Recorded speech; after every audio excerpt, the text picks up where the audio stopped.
Saturday night, we close the door here at Showtime Championship Boxing. 37 years of broadcasting excellence. This is the last show of Showtime. It's a historic event. It's going to be an explosive card, period. And we're going to do it at the historic Armory. Let's talk about the main event. You got the unbeaten David Morrell Jr. I'm the one chosen. He's going to take on Sena Agbeko. I've always had the mindset of being the top guy, getting to the top and becoming champion. I've been calling him out, so he can't be the most avoided. Saturday, you are talking chess, so now I'm talking chess too. The Christmas is for you. The knockout is my Christmas for you, baby. The co-main, the rematch. Chris Colton, Jose Valenzuela. I don't like him as a person because he's a bitch. You know, he's a sore loser, and I want him to stop crying and take his loss like a man. It's pretty clear to everybody that I won. You dropped me in the first round and didn't finish me. Bro, I stood up. You let me apply pressure. I'm gonna knock this clown out. It's over for him. We'll begin the night with Robert Guerrero, Andre Berto. I got a lot of respect for you, Berto. Definitely. It's time, man. This is going to be a hell of a fight. It's a big opportunity for me. The last fight is Showtime. It's an honor. It's my moment. We welcome you to this official weigh-in for Showtime Championship Boxing's grand finale. 148.25 pounds for Andre Berto. Same weight for his opponent, Robert Guerrero. Jose Valenzuela weighs in at 134. 134.5 pounds for Chris Colbert. 167 for Sena Agbeko. 167.5 for the defending world champion David Morrell. 37 years in the making. The series finale of Showtime Championship Boxing is here tonight. Welcome on into Showtime Boxing Countdown. I'm Brian Campbell. This is Luke Thomas. Of course, we are the co-hosts of the award-winning Showtime Sports digital series Morning Combat, and coming to you live and direct from the MK Studios in Jersey City, New Jersey. But tonight, Luke Thomas, 9 p.m. in the East, Minneapolis, in the fantastic Armory downtown, will be the site of a triple header, Showtime's final send-off after an incredible run in sports, combat sports, the biggest events in history, such an incredible reputation. We also have a rising star in one of the hottest divisions at super middleweight this evening when David Morrell Jr. welcomes the ready Sena Agbeko. Luke Thomas, it's going to be a big night, and I know I echo your feelings. We're privileged to be here. Super privileged to be here. It's an honor to be on this call.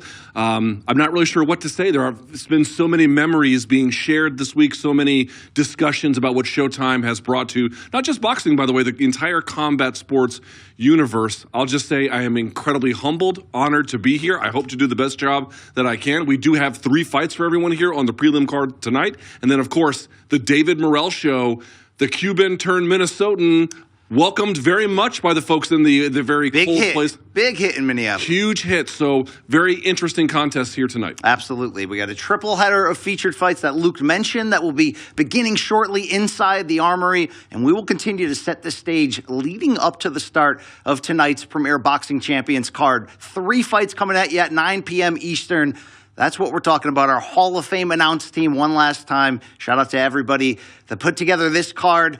And when we talk about our main event and this rising star and the 25-year-old David Morrell Jr., Luke mentioned Cuban-born, has somehow found Minneapolis on the map and made it his new home, but they have welcomed him like a regular.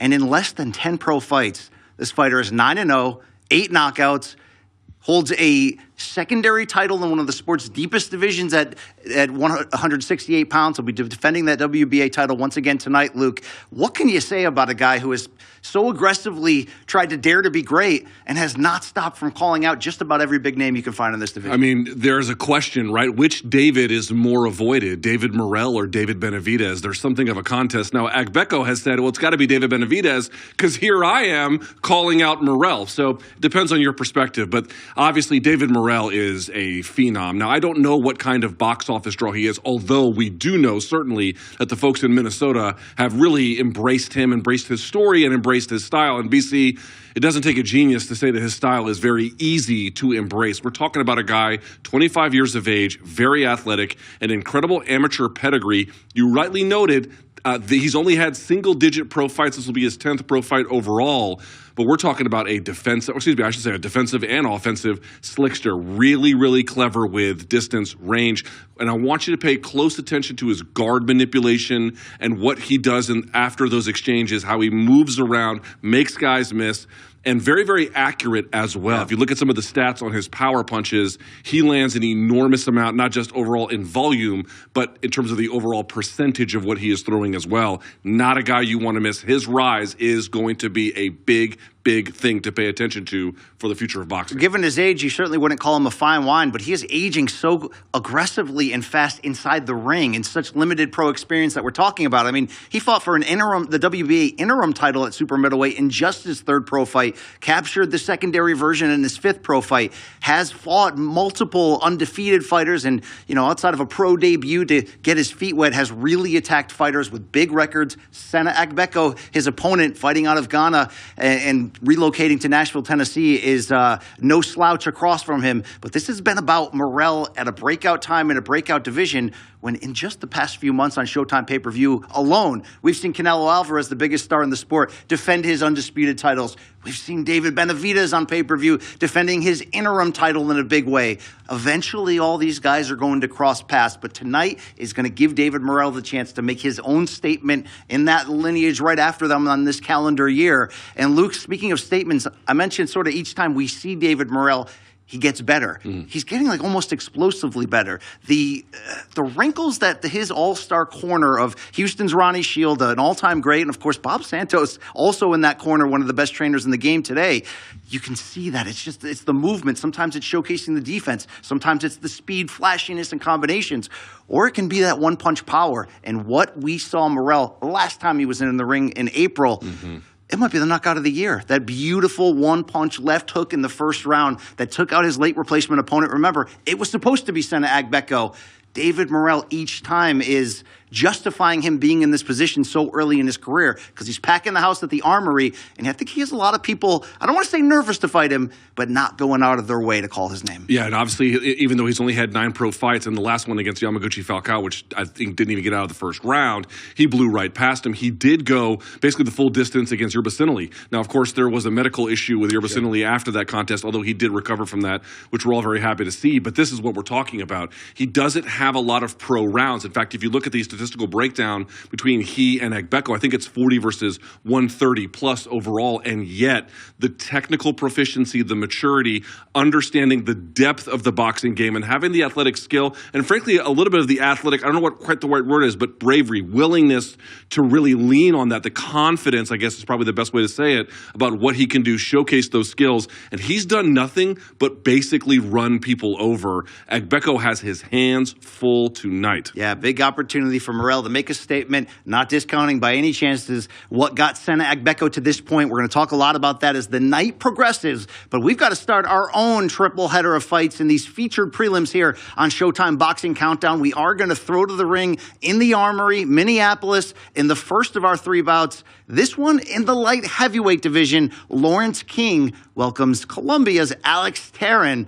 And Luke Thomas, let's see who can make an early, loud statement on this night. One thing about the Armory, and I don't think I can talk, I don't think I can say too much about that great arena.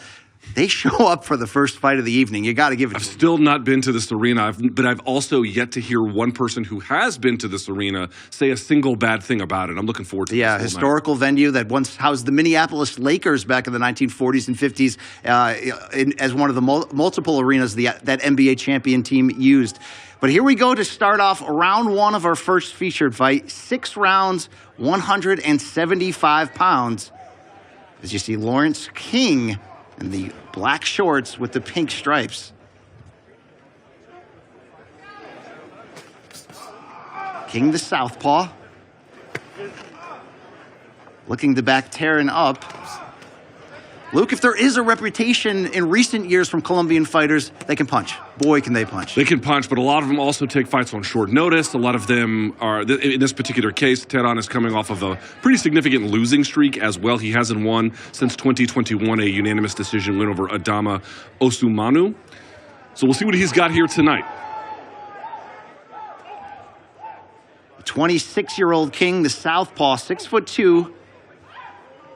Southern California is his home base. Goes by the nickname The Dog as he looks to corner Terran. And Terran is El Príncipe, the Prince. Got a Prince. We've got a dog. Veteran referee Mark Nelson, a Minnesota native, on the call in this opener. Teheran very willing to already just lean on the ropes and kind of invite pressure. Combination to the body from Teheran, excuse me. It's actually a bit of a complicated last name to pronounce in Spanish. I find most names complicated at the end of the day. Big left hand there from King, who's bringing the action to the corner. He's cut off the ring well. Big shots against Teheran.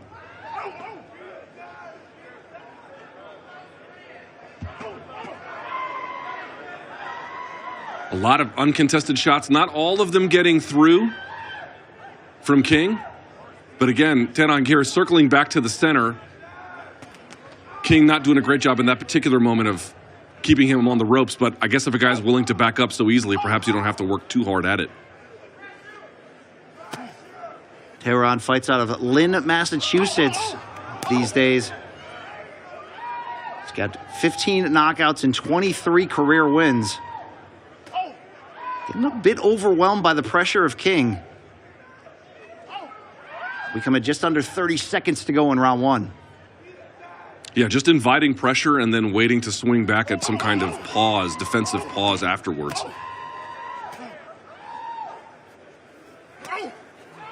Nice uppercut from King there up through the middle.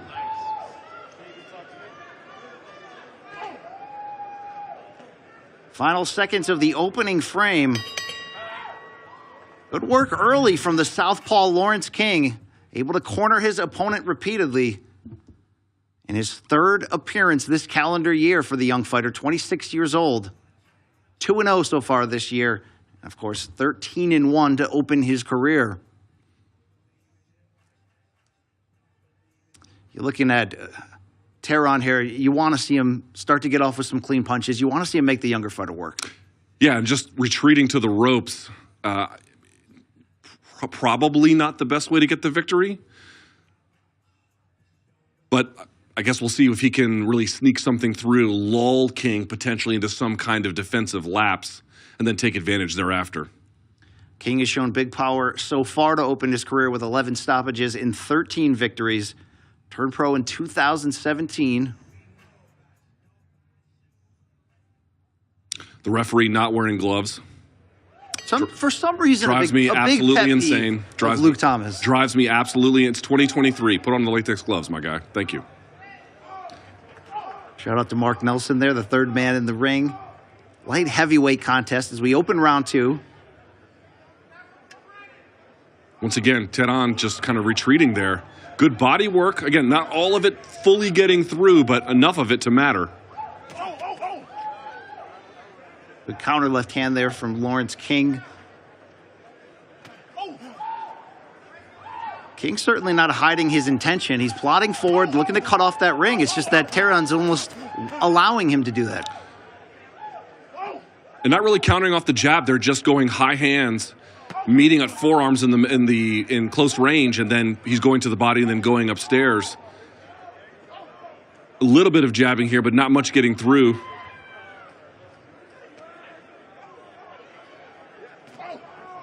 One minute into the second round. The combination punching as Teheran squares up, but this is as active as we've seen him so far to open this fight. I was about to say, as he moves a little bit more, it goes a little bit better, but here he is now retreating to the ropes. Well, he's experimenting, you can see, with stance switches. After opening in the orthodox stance, now matching King's southpaw base.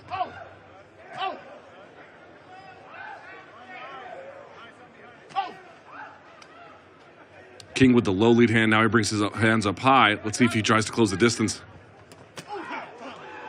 Does with the overhand left and then retreats back out. King, a frequent sparring partner of that man we mentioned earlier, the undisputed champion at 168 pounds, Canelo Alvarez. Talk about iron sharpening iron for a young fighter. Could not think of anything more valuable than those sparring rounds helping prepare the undisputed King. BC, you know me. I'm a big fan of guard manipulation. I would really like to see King, if he's at all feeling it, look for some peels, pins. You can pin and turn. something to move the hands out of the way to really make sure that whatever he throws has a much cleaner line to the target. And honestly, I don't really know if Teran would contest it at this point. Teran seems content to just dig in and fight wherever the fight is offering him, and it's typically offering King, walking him down. King looks to extend that current 9-fight win streak to double digits, dating back to his only defeat in 2018. I will say a bit of a better round this round for Teran than the last one. He hasn't been quite as much on the ropes. Little bit more moving around, a little bit more jabbing, just like this. Seems a little bit quicker in the southpaw stance. A little bit. 2 rounds complete in the first of our trio of featured preliminary bouts here on Showtime Boxing Countdown, setting the stage, banging the drums for the series finale this evening of Showtime Championship Boxing, 9 p.m. Eastern Time, only on Showtime. Certainly, we can look at it in a downtrodden format. We can look at it as a celebration. We went to a party, Luke. A fight's going to break out, 3 of them, in fact. But in a lot of ways, this is our way of one final time enjoying the great production, the reputation, the matchups, and you look at the biggest pay-per-views in combat sports history. You're certainly looking at Showtime Sports having a hand in the majority of that list. I'll just say this in a moment of candor between rounds, if I may. I have been covering combat sports since about 2006 or 7, more formally 2007, and Spence Crawford was the best combat sports experience I've ever had, either as a fan or as media, and I consider it almost something of a baptism to have been there. And that, of course, happened under the Showtime auspices, but here comes King.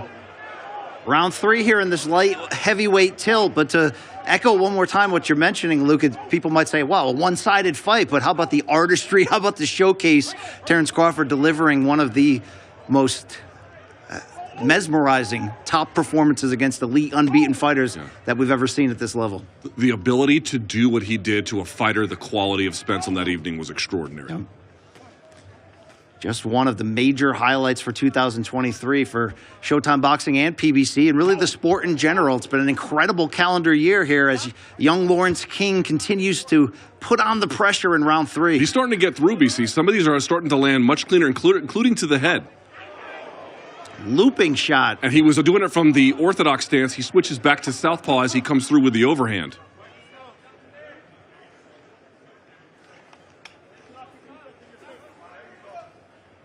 This bout's scheduled for 6 rounds, but King has gone the 8-round, or was scheduled to go the 8-round distance in each of his last 2 fights.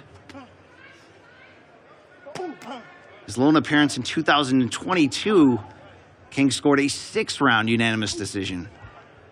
So he's starting to put together the experience in the rounds. In this fight, you got to expect King to try to work on some things against a durable veteran, but somebody who can hopefully try to push him some rounds. I will say that Teran has good hand speed, relatively speaking.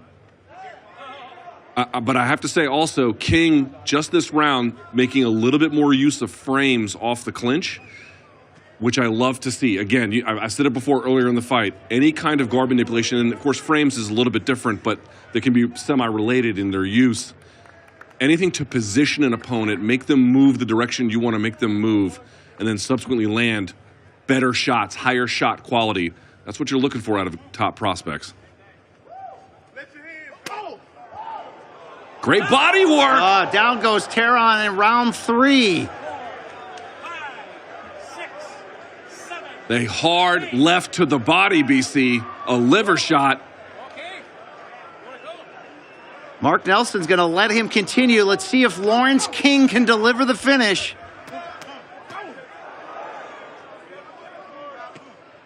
Yeah, you might see more head hunting. He might go back to the body. Good right hand from Teran might have gotten King's attention there. Certainly. Nice little flurry there. But the point being is King now has some options if he can take advantage. Final 10 seconds in the 3rd frame. Lawrence King scoring a knockdown late in this round. Good action in the final 10 seconds. Teran going square on the ropes as well. Taunting him after the bell about seemingly saying he's fine. See, it's heating up here halfway through our opening contest. 175 pounds, and Lawrence King delivering first blood in some form here in round 3 with that body shot knockdown. We do hope to get a second look at it. As you can see, the Armory, downtown Minneapolis. Luke, take us through this. Yeah, he fakes low, then goes high with the right hand, and then just a nice dig. And by the way, you could see he leaned over a little bit to his left to find that open angle and looped around with the left hand. And here you can just see Ted on square. King comes right up and whips it around the glove. Good shot placement, good shot selection. Way to set it up. Much better from him. We had said at the beginning of the round he was starting to get through a little bit cleaner than he was earlier in the fight. Let's see if he can build on that here in 4th round. One thing King does have to watch is rushing in when he does have his opponent hurt. He did eat a couple of big shots in those final 10 seconds as they traded. But that delayed effect of that jab to the body as King targets the body again, and almost looked like Tehran was going to crumble there, but he was able to stay up. Oh, brilliant lead uppercut. The fight is over just like that. A right uppercut from Lawrence King and a 4th round knockout. No count needed. Wow. They often say don't lead with the uppercut because you can be countered, but he was moving downhill on Tehran. It wasn't really offering anything back. So when you feel like you've got that kind of confidence and that leeway, throw it. He did. It landed flush. Good shot selection given the circumstances, and you can see the results for yourself. Tehran was hit so flush with that perfect right uppercut. Referee Mark Nelson waving the fight off without a count. But to his credit, Tehran had been taking punishment, of course, dropped late in round 3, 1 round before. We know the effect of those body shots. That's why there was that delay there for Tehran in 1 round to go. But he goes high, Lawrence King. He goes low. He gets it done. Stoppage victory. And I'll tell you what, he took his time. He didn't rush the fight from at any point, even from the beginning of the 1st round, kind of followed the guy. He was giving him the space and the place that he needed to, let him do it, and then slowly applied his craft. And the results speak for themselves. He got the finish inside the distance. Good performance from King. 14-1 with 12 KOs, and here it is right there. Yeah, it looks like he's going to throw a hook to the body and instead whips it through up the middle. Tehran totally unprepared for it, dips low and then comes inside just like that. By the way, caught him on the half beat between steps. Great timing on that shot. Well done. Lawrence King, young light heavyweight, scoring the knockout over the veteran Tehran. And we have a bang to start off this featured prelim triple header. Of course, setting the stage for that matchup you see behind us, the main event of this evening's Showtime Championship Boxing Series finale from the Armory in Minneapolis. So, Luke Thomas, we set up very well to start what the Cuban southpaw, the 25-year-old David Morrell, has done through 9 pro fights, continues to do in his improvement, and all the names we're starting to link him to. But Sena Agbeko comes to us from Accra, Ghana, which has long been a boxing hotbed over the past few decades. And his road has been more hard-nosed, been more on the path, less taken. But here he is in the biggest fight of his career. And from the looks of it, from seeing them across from each other, he's not backing down. Yeah, wants the smoke. If you listen to the press conference, and really all the interviews he's been giving this week, he's been pretty clear that this is something that maybe other people don't want. They don't want the Morrell experience. He desperately does. And of course, as we indicated, he was supposed to have that in April. Neurologists believe that he was initially taken out of the fight for what was believed to have been an abnormality on a brain scan. He subsequently got 2 different neurologists to sign off on it. Doesn't believe it is any issue at all. Well, he actually believes he may have been, right. nefarious parts that may have led to he sort of had theorized that there were other forces in play that wanted him out of that fight. I did not find the evidence for that theory very compelling, but nevertheless, the point being is he really wants this opportunity. He's older, obviously, than Morrell. He's 31, Morrell, 25 years of age. So he really believes that 31, probably really entering his physical prime, obviously looked tremendous on the scale and is on a nice win streak. But he has had a couple of losses along the way that I think have made folks reevaluate exactly what his ceiling would be. The Shishkin one probably chief among them. We should probably talk about that one. That's the last loss of Sena Agbeko's career that has kickstarted this 5-fight win streak, and it came on ShowBox The New Generation, and it was a wide, unanimous 10-round decision defeat in which Agbeko, although he's having some moments in these highlights, really was unable to get to that next level and have sustained success. But as part of this 5-fight comeback win streak, the fourth on that stop was a fight I was lucky enough to be ringside and call against unbeaten 16-0 Isaiah Steen. Agbeko took that fight on last-minute notice. It felt like a nail-biter throughout, but he was the fighter coming on late, pushing the pace and looking for the knockout in the 10th and final round, and he scored a close unanimous decision that he would go on to say changed the course of his career. And as we mentioned, he was already supposed to face Morrell in April on the undercard of Tank Davis and Ryan Garcia. Had a pullout. But look, it stayed the course, got cleared. He's back at it. Luke, always in great shape. He's got some power for sure with 22 KOs, and 28 career wins. There's been some criticism along the way at times about maybe his output or his hand speed, but he's an aggressive, hard worker who tries to corner you, tries to come with big shots. Are we going to see a more slick defensive Morrell to start, or do you think this has the potential to be explosive? I think it has the potential to be explosive, but probably more so on the Morrell side, if we're just being honest. I do think that Agbeko has certainly earned this opportunity. I do think Agbeko has, both in a literal sense, but also in a metaphorical one in terms of his time spent in the sport looking for bigger opportunities.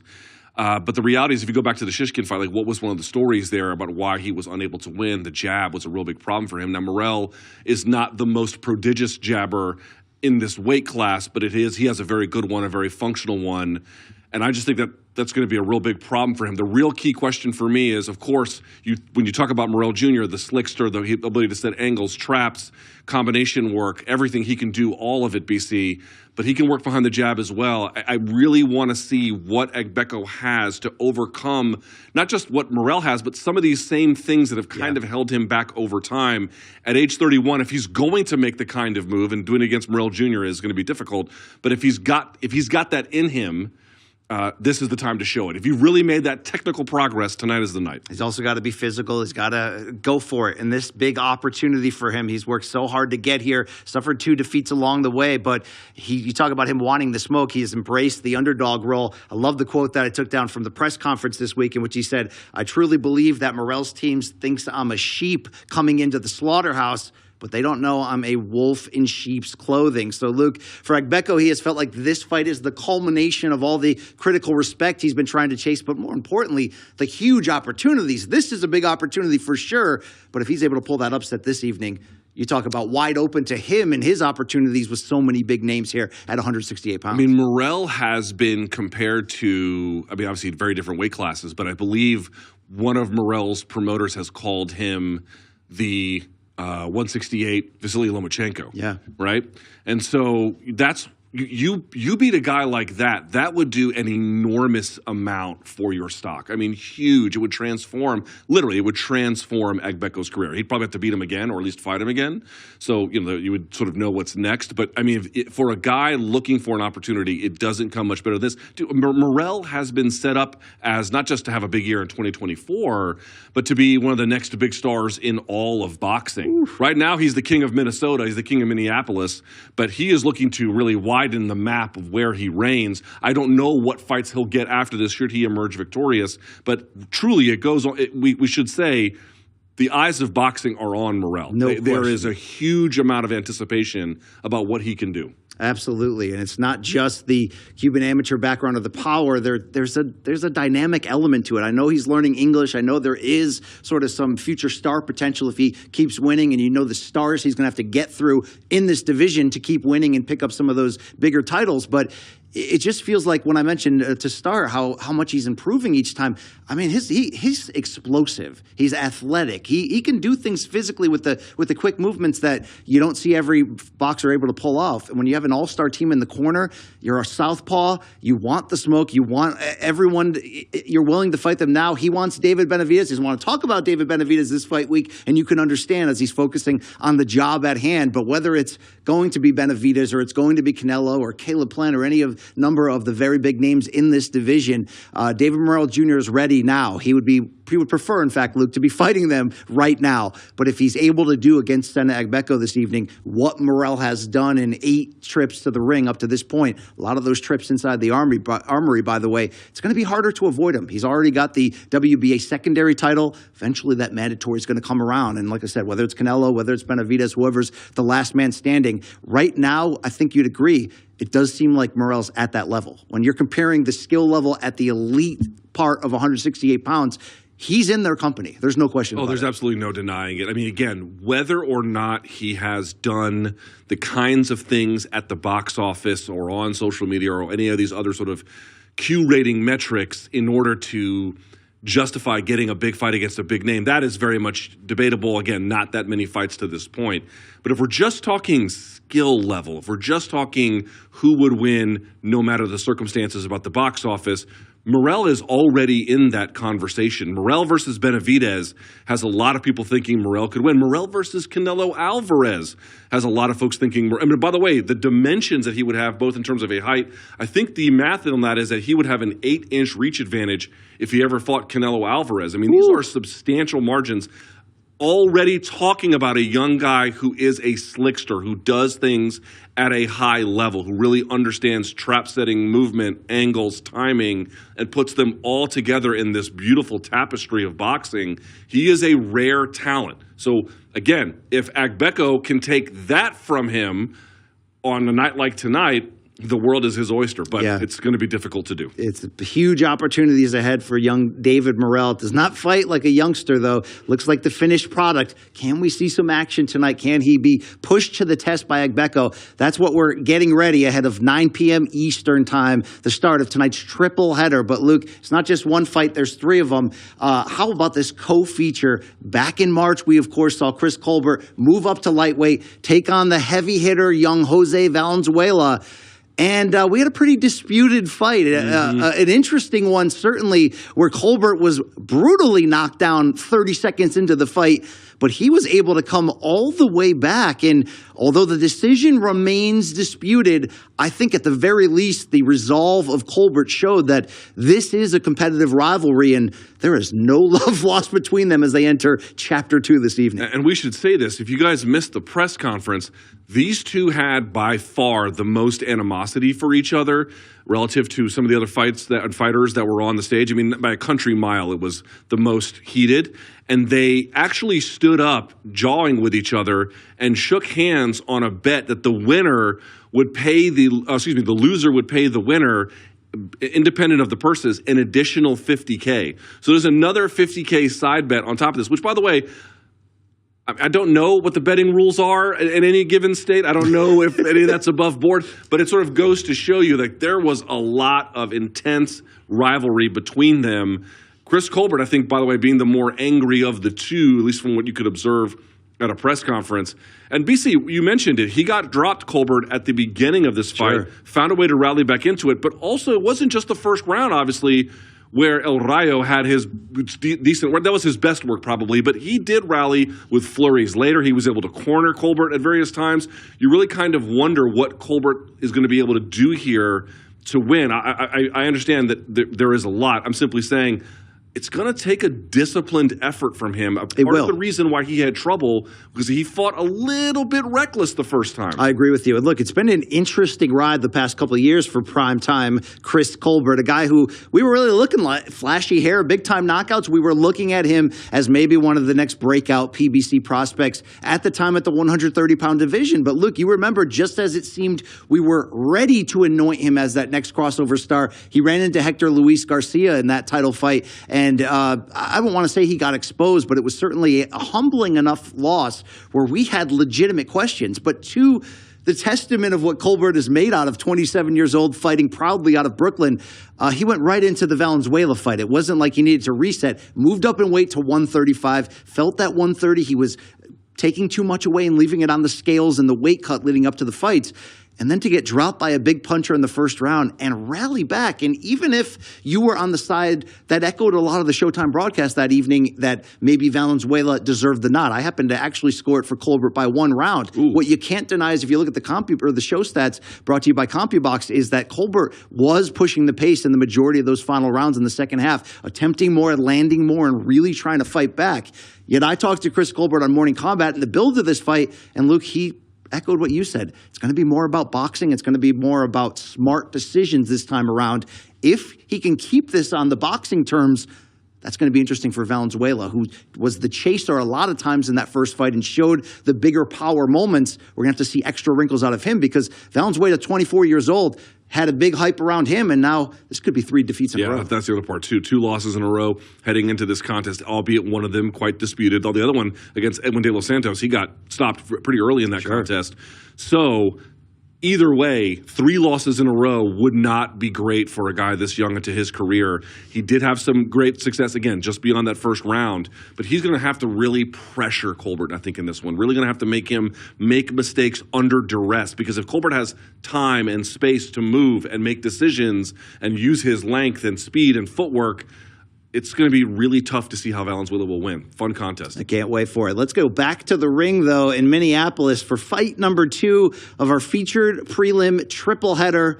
You see the dashing Miguel Flores, the ring announcer, in the center of the ring. Kyron Davis, Cruz Stewart, standing across from one another, an 8-round middleweight matchup. And Luke, we've seen Kyron at the elite level before, albeit as a late replacement, but we know that he brings it. He absolutely brings the fight to his opponents. Right? Absolutely battle-tested. BC, my glasses are not that great. Is that my guy, Stephen Breadman Edwards, in the corner? I can't quite tell. It does look like Old Bread. Your partner on this same broadcast last time out for the Benavidez versus Andrade pay-per-view. And certainly, as you indicated, he's faced David Benavidez. Now, obviously, Benavidez is just marching through people, but he has experienced Davis against really top guys. Sure. That fight, of course, put Breadman Edwards in a tough spot. Well, they ultimately saved Davis, allowed him to continue to fight another day. But Luke, last minute up in weight, he did show a ton of heart. He did show a fighter's spirit and certainly some ability to build on. But you know Breadman Edwards as well as I do as one of the sharpest minds in his game. Remember the work that he's done with Julian J. Rock Williams. Let's see what Kyron Davis there in the black trunks with the yellow belt line can do here against Cruz Stewart. Cruz Stewart, we haven't seen him since basically December of 2022 when he got bludgeoned by Elijah Garcia. So let's see what he's got after a pretty lengthy layoff and a bad defeat. Davis is 29 years old. Born in New Jersey, fights out of Wilmington, Delaware. Goes by the nickname of Shut It Down, as you can see the initials on his trunks. Good right hand to the body from Cruz Stewart early on.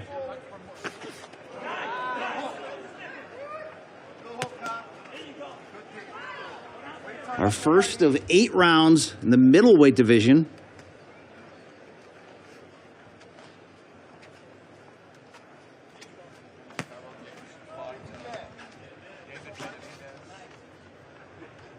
Both fighters fighting out of the orthodox stance.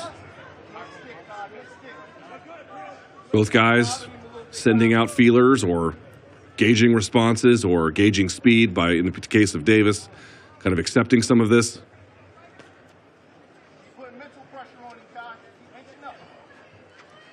Kyron Davis rebounded from that 7th round TKO loss to David Benavidez. Coming back in January of this year, scoring an 8-round decision over Christian Rios. Great left hook from Davis on the clinch break.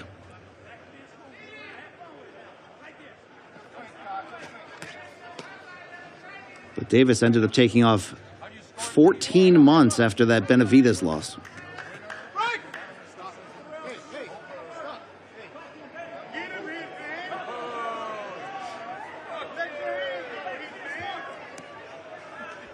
Final 30 seconds of the opening frame. Brian Campbell and Luke Thomas with you. As Showtime Boxing countdown rolls on ahead of tonight's series finale. and the great legacy of Showtime Championship Boxing. Good left hook there on the end from Kyron Davis. Not sure if it fully landed, but finishing the combination to the body as the guy is moving on the exit. Great work. Spirited opening round. Certainly might have favored Davis's work a little bit more, but Cruz Stewart having his moments just the same. Yeah, I would favor Davis in the first round. I thought even though he was accepting a little bit more in terms of letting Stewart go first. But the sharp left hook a couple times really got through. I thought that he did well not to bite on anything in terms of probes. Good round by him. Disciplined round by him. Stephen Breadman Edwards there in the corner of Kyron Davis. Once Bread gets cooking on the microphone, by the way, as an analyst, just get out of his way. I mean, wow. That guy is boxing to the bone. It's humbling to talk to him. Absolutely. You'll learn a lot just shutting the hell up and letting him go. It's always been one of the great Twitter/X follows in this great fight game. It's Twitter. I mean, what are we doing? It's the same thing with the Dignity Health Sports Park there in Carson, California. What is it to you? StubHub? What is it? Well, right there is the Armory in Minneapolis as we start round 2 between these two middleweights.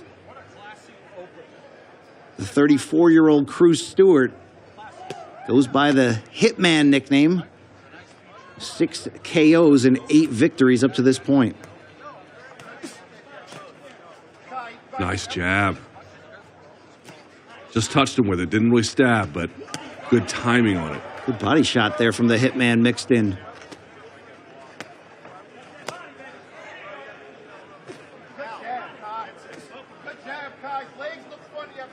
Cruz Stewart looking to snap a 2-fight losing skid. Luke mentioned that second-round knockout to Elijah Garcia last December. This is Stewart's first return since then, a 1-year layoff, but a good right hand as he stuck it in there.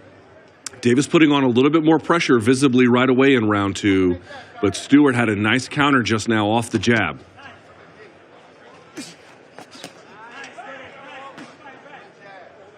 Stewart very comfortable throwing combinations on the move as he moves inside there. Visibly faster.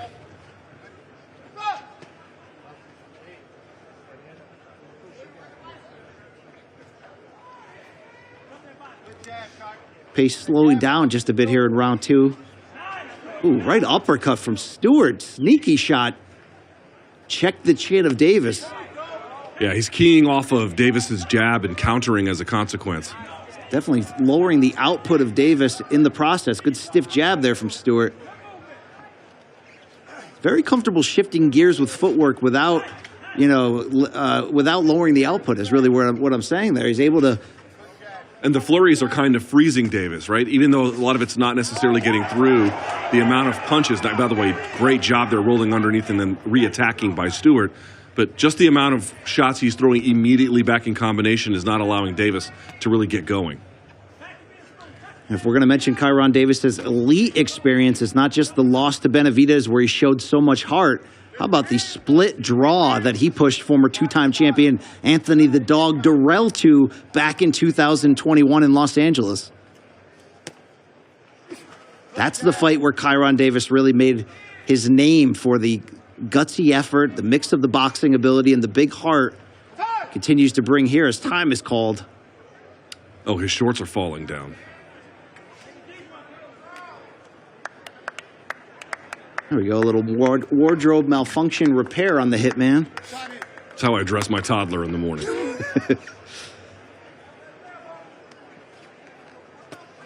Luke, I don't want to call Davis tentative, but very calculated after feeling the power of Stewart. Yeah, exactly. The jab was not really working for him, but you can see him now. He walks into that one, really putting a bit of a hurried pace.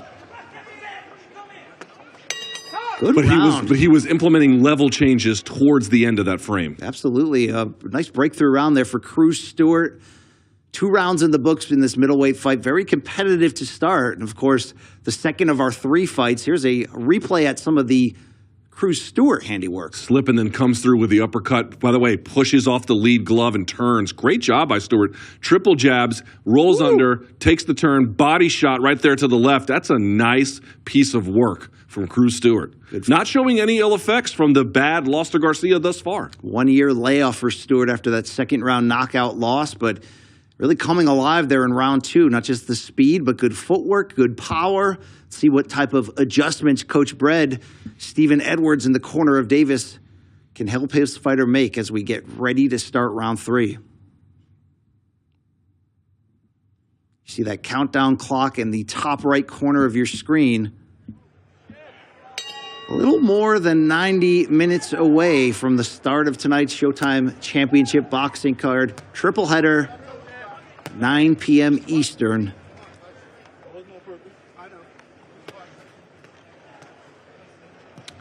Stewart doing a lot to occupy the guard of Davis, and then comes through, uses a double jab to turn. Oh, do you see the delayed timing on the third punch with the jab? Great work. Stewart is starting to cook, BC. Nice little wrinkles added in. He's getting better each round, and that speed difference is really starting to become a factor here. Davis trying to crowd him behind that big jab.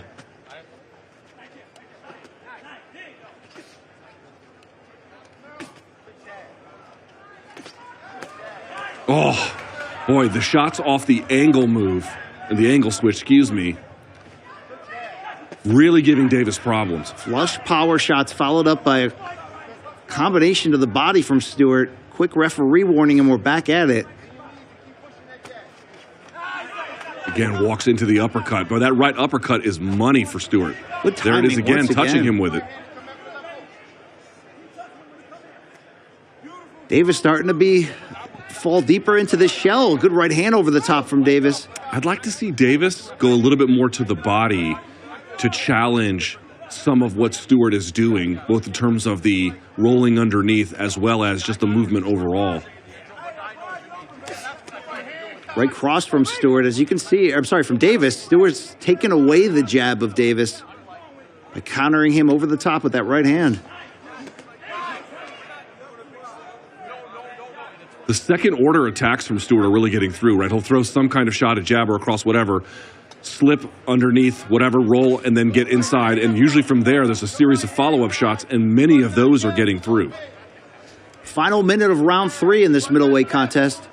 Cruz Stewart in the purple and white shorts really starting to turn the fight in his direction, but Kyron Davis with a nice check left hook gained back some of that respect. Yeah, that was an excellent punch. Certainly caught Stewart's attention.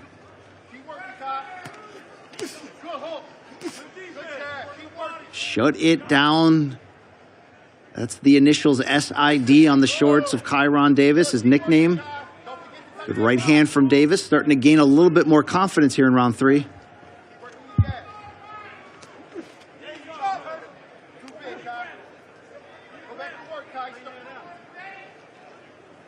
And forgive me for not noticing, Luke, that's a shut it down tattoo on the chest as well for Kyron Davis. That's full marketing right there. Ooh, some of these got through inside. Davis, I think the bigger puncher of the two. Big flurry late for Kyron Davis after a hot start for his opponent, Cruz Stewart. 3 rounds complete here. Minneapolis Armory, the historic venue, all building toward tonight's super middleweight main event. David Morrell Jr., Sena Agbeko. Triple header beginning at 9 p.m. Eastern. And Luke, that Colbert Valenzuela matchup that we talked about at lightweight, boy, the trash talk back and forth has been great. The insults from Colbert, I can't think of a name he hasn't called Valenzuela up to this point. I mean, he called him a cheater, called him a baby, called him some things I can't say on this. Yeah, there's some other naughty words he's been using. Heated rivalry, as I said, which really puts emphasis on the stakes, emphasis on, I think, what kind of action you can expect. Sure, and you look at that lightweight division that just a year ago had so many huge, big, young names. A lot of those names have moved up to 140 pounds. So can the winner of Colbert and Valenzuela continue a march toward finding some new faces to shine at the top of that great division as we head into round 4 here, 160-pound matchup.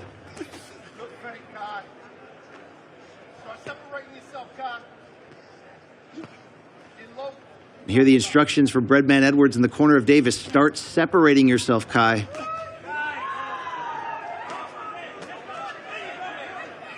It does seem, Luke, the more Stewart throws, the less Davis does. That's as simplistic as you can say it. Yeah, I mean, part of the strategy of what he's doing, just occupying the guard of Davis. That's it.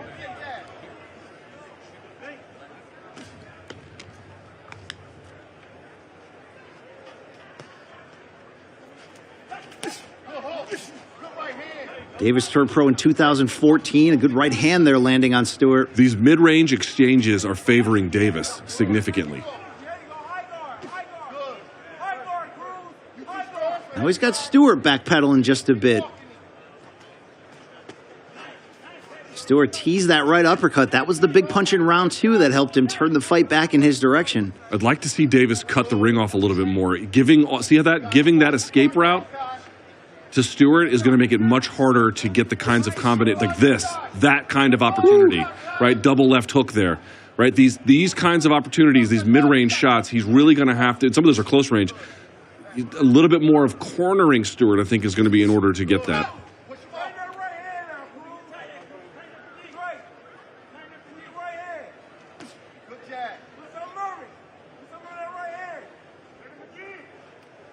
Just over a minute remaining in round 4.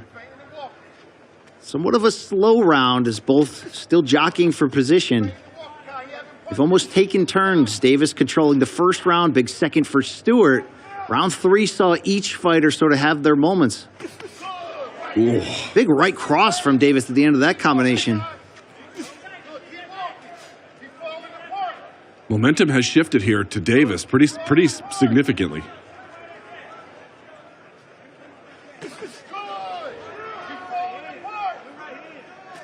This is that middle distance you're talking about. Davis able to get off with the right hand a lot better by taking that step back. And then some of the jabs are setting up the hooking punches along with the level changes. It's starting to get through, like this.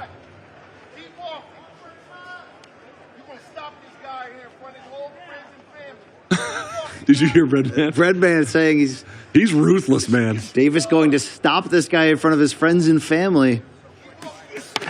Seemed loud enough for everyone listening to be able to listen in on Breadman's audio. Stewart getting a little bit off balance here. He seemed to have his feet under him a little bit more. This time, I'm not going to say dizzy or anything, but a little bit less glued to the floor in a more measured way. Halfway through a competitive middleweight contest here, scheduled for 8 rounds. Kyron Davis, Cruz Stewart. It's been a bit of a back and forth affair. Maybe round 4 competitive being the more, very competitive, and maybe round 4 being the more tactical, slower round we've seen thus far. But Kyron Davis, when he's able to get that right hand off, you could just see the confidence rise. He instantly becomes a much more dangerous fighter.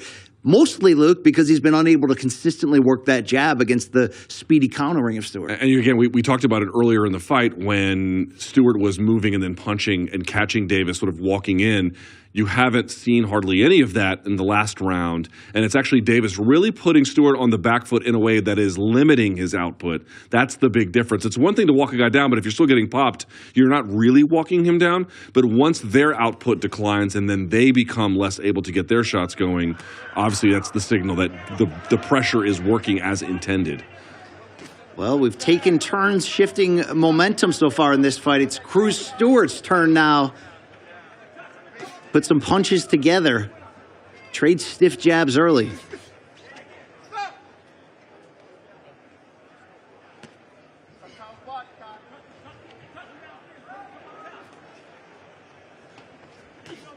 Oh, excellent right hand from Davis. Partial counter right hand from Stewart lands, but Davis continues to dictate the terms of this fight. Doing some catching and shooting now, right? If you notice, Stewart throwing 1, maybe 2 shots in a row, and it's giving Davis an opportunity to catch and shoot here.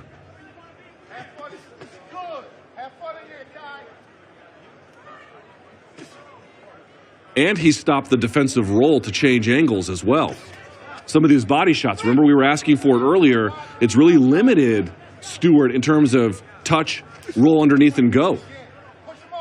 Just seeing the body language of Stewart, not as crisp with the punches, not as active as he was just a couple rounds ago. Oof. Heavy shot from Davis again. The power difference, Luke, if it was the speed early from Stewart, it's certainly the power now of Davis that's dictating this fight. I also think Davis starting to feel just a little bit more comfortable understanding what's in front of him, what his options are, what's working, what's not. And he's making the adjustments, and I'm not seeing Stewart subsequently making the adjustments he has to keep his game up as much. Well, you may have just seen there, Stewart did partially slip in that uppercut he's been throwing from far away, that sneaky shot, but Luke, there doesn't seem to be as much pop on it as we saw earlier. He's now throwing single shots at a time and sort of just touching Davis. Yeah. And again, not the combinations before.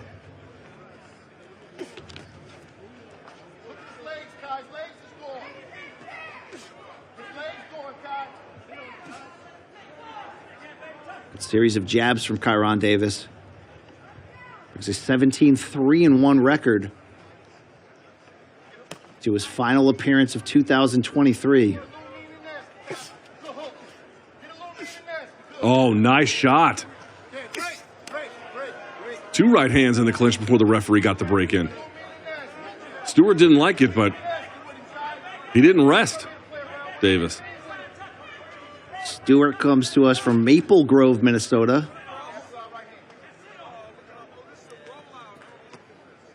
He's fought in his home state many times. And opened his pro career with 8 straight wins after turning pro in 2018. Oh, didn't land. I love the faking and the feinting and getting Stewart to chase. Tried to land the uppercut, Davis did. Didn't quite get through, but you can really sense that he's beginning to set into a rhythm and flow here. Yeah, we open round 5 asking the question of what will Stewart do to respond, but it's really been Davis just doubling down on what he has done since making those adjustments. And now as we're seeing Luke able to reinstitute the jab and using it as a weapon. I saw twice in that round that Stewart's head snapping back, and you can certainly see the flush efforts that Davis is doing, and he's moving him around the ring physically a little bit more too with these shots. Yeah, and I'm not really seeing anything from Stewart at the moment that's getting the respect or the attention of Davis. Obviously, Stewart still is moving around the ring. He's still popping the jab a little bit, but he doesn't have Davis with any sense of defensive alarm at the moment. See the aerial view of the Armory ring, downtown Minneapolis. Great record stores in Minneapolis, Luke. I know that's probably not, something you're going to get all excited about. Not a vinyl guy. Not a vinyl guy. What's old is certainly new once again.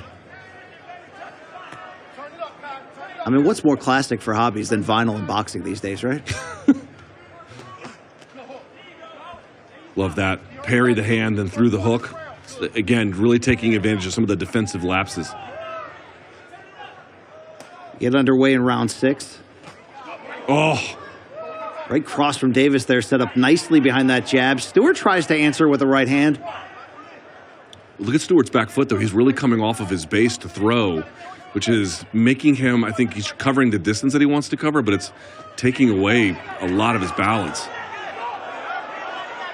If he takes a big shot like that, he may not even be buzzed, but he's going to get sent to the canvas just by virtue of not having his feet under him, BC. Could be a little bit of a crucial stretch here for Stewart, excuse me. We're getting closer to the midway point in round 6. This is only an 8-round fight. Can Stewart find a second wind or some level of a adjustment here to slow Davis down?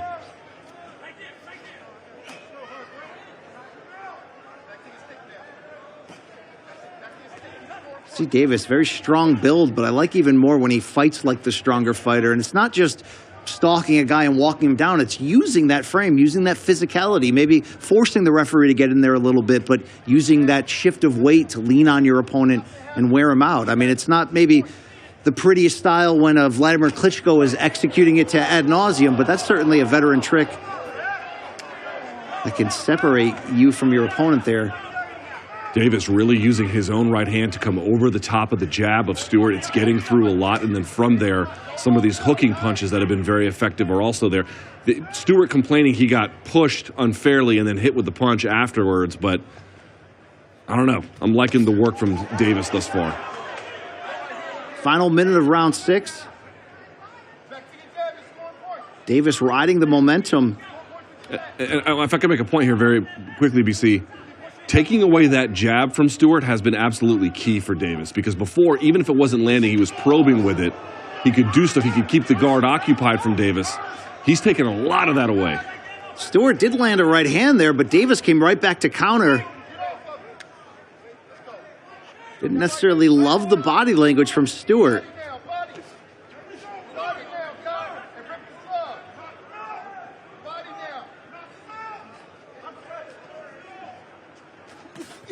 Oh, beautiful right hand uppercut there from Davis.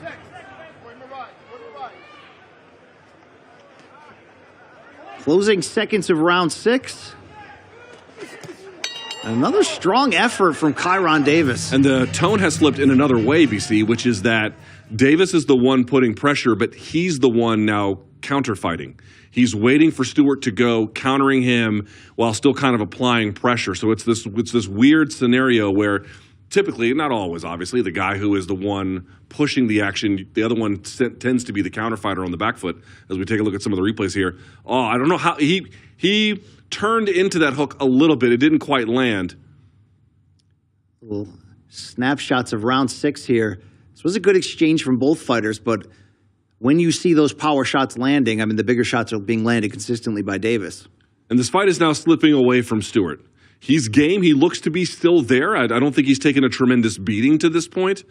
But again, what is he doing that's slowing Davis down? What is he doing that's getting Davis to question his own strategy or what punch selection he should go for? I'm just not seeing it at the moment.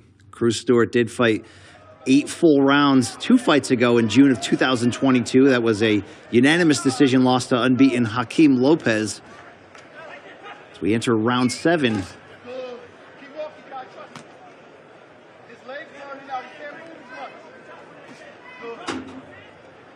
You can hear Bredman Edwards saying Stewart's legs are gone, doesn't have his legs anymore. Hard to disagree the last few rounds. There's been little moments of Stewart trying to fight back with some combinations, but it's interesting, as you mentioned, Davis now becoming the counterpuncher, using timing and power to offset what originally was a speed disadvantage. That jab's becoming a weapon for Davis.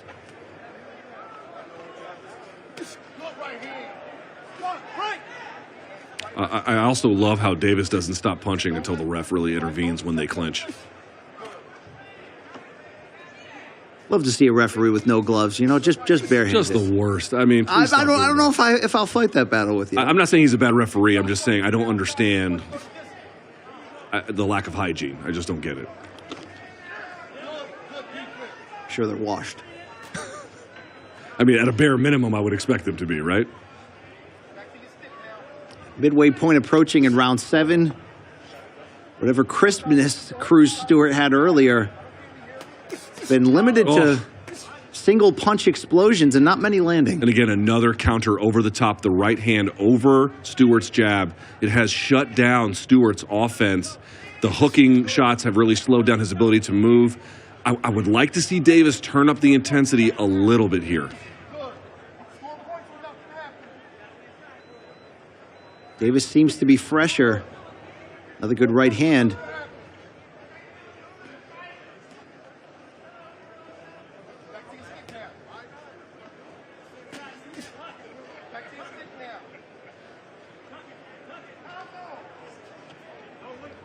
Slow pace, but Davis is content to work behind that jab.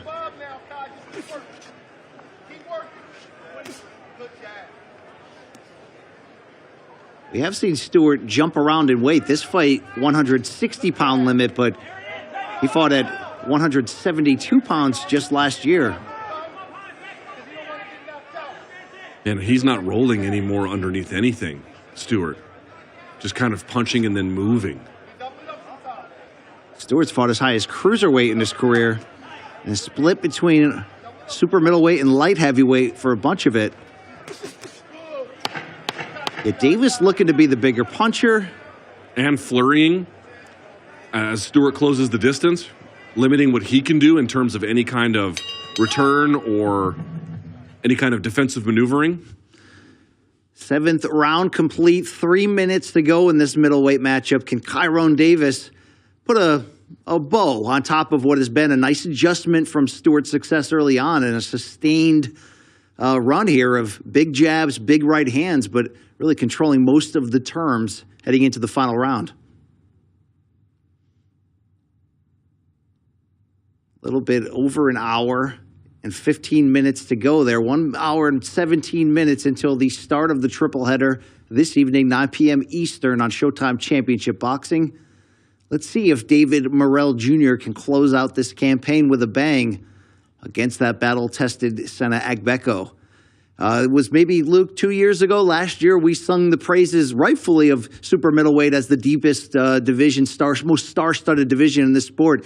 I do wonder if 140 pounds has really made that shift in this calendar year, along with, of course, heavyweight, which is still going through such a fun renaissance era. But 140 has big names, undefeated records, and guys that want the smoke. So many fun matchups you can make in so many different directions and so many different kinds of fights you can have as a consequence. Give me Lopez versus Matias, by the way, is one of my favorites. Give me Tank Davis versus Devin Haney. Yeah, seriously, you can't go wrong with any of them. See what the future brings as this great calendar year of 2023 comes to a close. And your favorite fighter, Rolly Romero. He's a world champion at 140 pounds. That is the Brian Campbell King right there.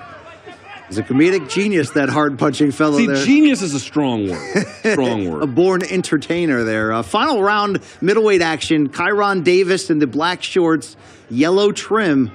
He's taking control of this fight against Cruz Stewart. Pace slowed in the last round, BC. Let's see if they can pick it up here with just 2 minutes left in the 8th. But I just feel like Stewart, he didn't perform poorly by any stretch of the imagination. I don't want to suggest that he has. He came in shape. I think he started well. He's had a couple of shots land here or there that have been quite nice, but he's just got nothing going on that's allowing him to get out of first gear. Starting to heat up between these two fighters a bit. Referee steps in. A little extracurricular chatter between the two, which it can be a pet peeve of mine when you see occasionally the referee say, hey, enough trash talk, let's fight. Yeah. Certain states actually outlaw it, which I think is exceedingly stupid, but I don't know what Minnesota does in that regard. Ooh! Strong feint from Stewart there. He came back with a pair of left hooks to the body. That body shot hurt Davis. That body shot from Stewart really hurt him. Now, he got pushed down there. Referee going to rule. Are they going to count it? No. Referee ruling it a slip as Kyron Davis went down, but Cruz Stewart, has life in this final round. Sweeping hook to the body seemed to definitely stun Davis. This is what we were asking for. Did you see the right-hand feint to set that up? Sure. This pair of left body hooks here from Stewart as Davis hurt. Davis may have benefited, by the way, from going to that canvas and getting time to recover. Good. And now who's on the back foot? Davis is open to these hooks because he's protecting his body.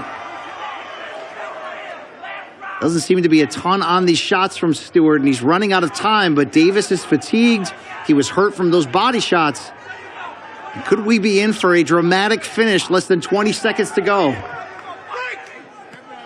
Smart tying up. Hey, win or lose, the guts on Cruz Stewart to turn this fight around. You got to give it to him. Didn't quit, and now look at these flurries. He's going for it. Big shots from Davis before the bell. They go 8 complete in a competitive and spirited middleweight contest. I don't know. I wasn't scoring round by round. It just seemed to me, BC, you could probably score 2 or 3 rounds, maybe, for Cruz Stewart, but the majority of them do seem like Davis's round. I thought second round was a clear round for Cruz Stewart. He did well in the third as we look back on how he hurt Kyron Davis here in the final round. Those pair of left hooks. Luke, did he put on enough pressure in the closing seconds to try to come close to this knockout? It wasn't enough. Wasn't enough, although he certainly took the round. He ended on a strong note. Really had Davis quite literally on the ropes for a time. We'll see how the 3 judges seated ringside, their scores are the only ones that matter, but could we give Stewart the second round, the 12th round, or I'm sorry, the 10th round, and hey, maybe that third round, which was very competitive. Eighth round, excuse me, that Stewart started out hot in that third round. Davis did make the adjustment, and really, Luke, that adjustment he made at the end of the third round was the beginning of a long stretch for Kyron Davis that did change here in the 12th. Maybe it was a combination of fatigue and some well-timed body shots, but, you know, the body shots in boxing can certainly be the great equalizer. How many times have we seen the veteran, the great one, Mickey Ward, use that left hook knockout bailout shot to the liver? But unfortunately for Cruz Stewart, unable to package it into a knockdown or a knockout. And now we'll hear his fate on the scorecards. By the way, we're talking about Valenzuela heading into this Colbert fight, having lost 2 in a row. Cruz Stewart in the same position, having lost 2 in a row heading into this one. Obviously a much better performance than he had against Elijah Garcia. About that, there can be no doubt, but I don't know if he did enough to get the W. Probably not. Something certainly to build off, though, for Cruz Stewart, and the way that he's able to turn that fight around in the final round. Just a little bit too late as we await the scorecards here. And the ring announcer, Miguel Flores. Rounds of boxing, we go to the judges' scorecards. All 3 judges are in agreement, 77 to 75. For your winner by unanimous decision, Kyron Shut It Down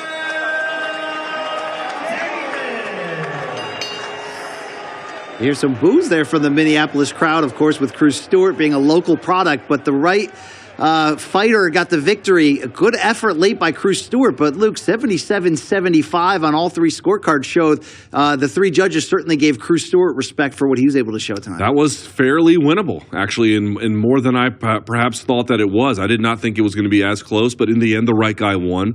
Fair enough. A good, strong showing, I think, from Stewart, all things considered. But the larger context, that's now 3 losses in a row for him.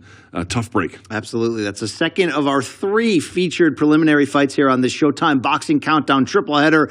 In our featured fight still to come, unbeaten former 140-pound champion. Speaking of that junior welterweight or super lightweight division, Alberto Puello will bring his 21-0 record back following a performance-enhancing drug setback, Luke, that cost him that world title. And he'll welcome Hector Madero with an 11-0 record. So looking forward to that one to come. But we will also continue to set the stage for tonight's series finale, Showtime Championship Boxing, and all things David Morrell Jr. versus Sena Agbeko. We fired you up for the main event. We talked in depth, of course, about that rematch in the lightweight division between Chris Colbert and El Rayo Jose Valenzuela. But Luke Thomas, to kick off tonight's triple header, I've got to say, if I have a guilty pleasure in the sport of boxing, it's maybe the last ride for some great former champions and household names across boxing when we're talking about Andre Berto, the former 2-time welterweight champion. We're talking about Robert Guerrero, a 2-division champion and a fighter who's won at least an interim strap in 4 divisions total. These two, of course, fought all the way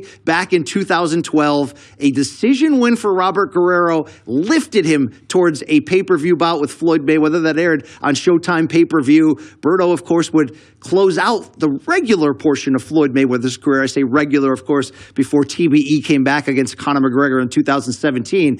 But they both former champions. They were in an absolute war some, I don't know, 11? I'm trying to do the math in my head. Some 11 years ago, back in 2012. They've both been out of the ring for a while, but Luke, they're 40 years old. They said, I want to go out on my own terms. For Berto, he wants to run back the loss. Did you see the shape that Andre Berto is in? Oh, my God. Get after him, right? That guy's a man. He's 40. I know I butchered the old college football quote right there, but come after me. I'm a man. I'm 40, yeah. I don't hate this fight. I like this creative. Dude, you have been alarmingly excited about this fight. But in all seriousness, I mean, here's the truth of it, right? We don't really know what to expect, but the first fight was fun. It was really fun. It was 11 years ago. Sure. Okay. I'm not trying to get too far ahead of ourselves. And as you mentioned, they're both above 40 years of age. I think 40 and 3 months versus 40 and 8 months. But as you indicated, Andre Berto looking tremendous on the scales given his age.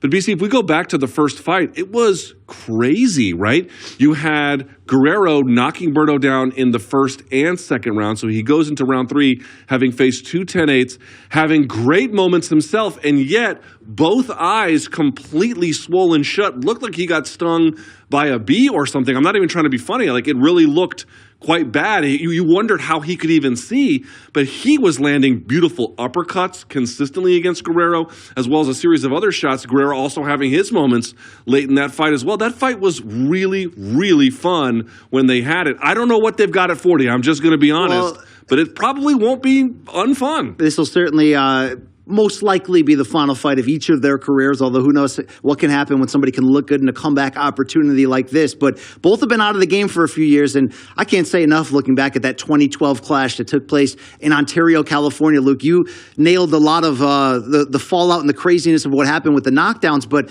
also a very liberal referee job allowed Robert Guerrero to be very dirty along the ropes consistently and mugging Berto, who rolled out a Floyd Mayweather shoulder roll type style, some Philly shell there from Berto, which turned into one of the early boxing Twitter viral memes of, tried the shoulder roll, saw the two eyes nearly come close. Look, boxing Twitter, as we know, can be absolutely brutal. Yeah, they're very friendly. But Andre Berto this week has talked about that moment. Both fighters have had great retrospects on their career. But for Berto, he had an interesting quote here. He didn't want his career to end the way it did, which was him kind of waiting for that next call, trying to figure out what that next big fight would be. It never really came together. But Andre Berto always in shape, as we've learned to know. And he looked like not just $1 million on the scale at age 40. Like, he looked incredible. He says, I'm on a revenge tour now before I leave this game. So, Luke, maybe it won't be just one fight if he does well. But Berto said he's held the losses he has had as a pro close.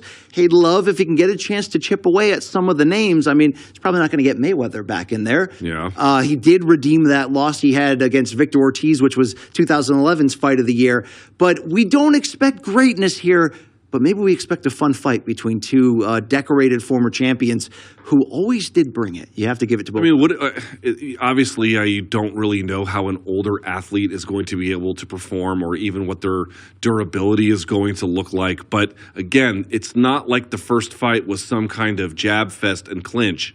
These guys went after it. Listen to the commentary team at the time, Jim Lampley and Max Kellerman and Roy Jones. They were losing their minds over how fun it was and how competitive and how back and forth. And again, one more time, a really bad start for Berto that he was able to not entirely turn around, but he really rallied and had a strong account of himself. And I think that's been eating at him all this time, right? That he just didn't have he had to fight out of a deficit from basically the opening bell. He doesn't want that this time. Now, the revenge tour part, let's pump the brakes, right? Let's see what they've got. Let's see what kind of market there is. Let's see how good of an idea that is for their health. And I do mean that with all respect, but I am expecting, some might say sloppy, I'm expecting something of a fun, back-and-forth, spirited affair. But two guys who, what do they have to lose? It's not like this is going to radically change or alter their resumes or how they're viewed. This is a little bit of just bonus fun, to be honest with you. For the record, the Andre Berto has 5 defeats. We mentioned he avenged the Victor Ortiz loss. There was the Mayweather fight.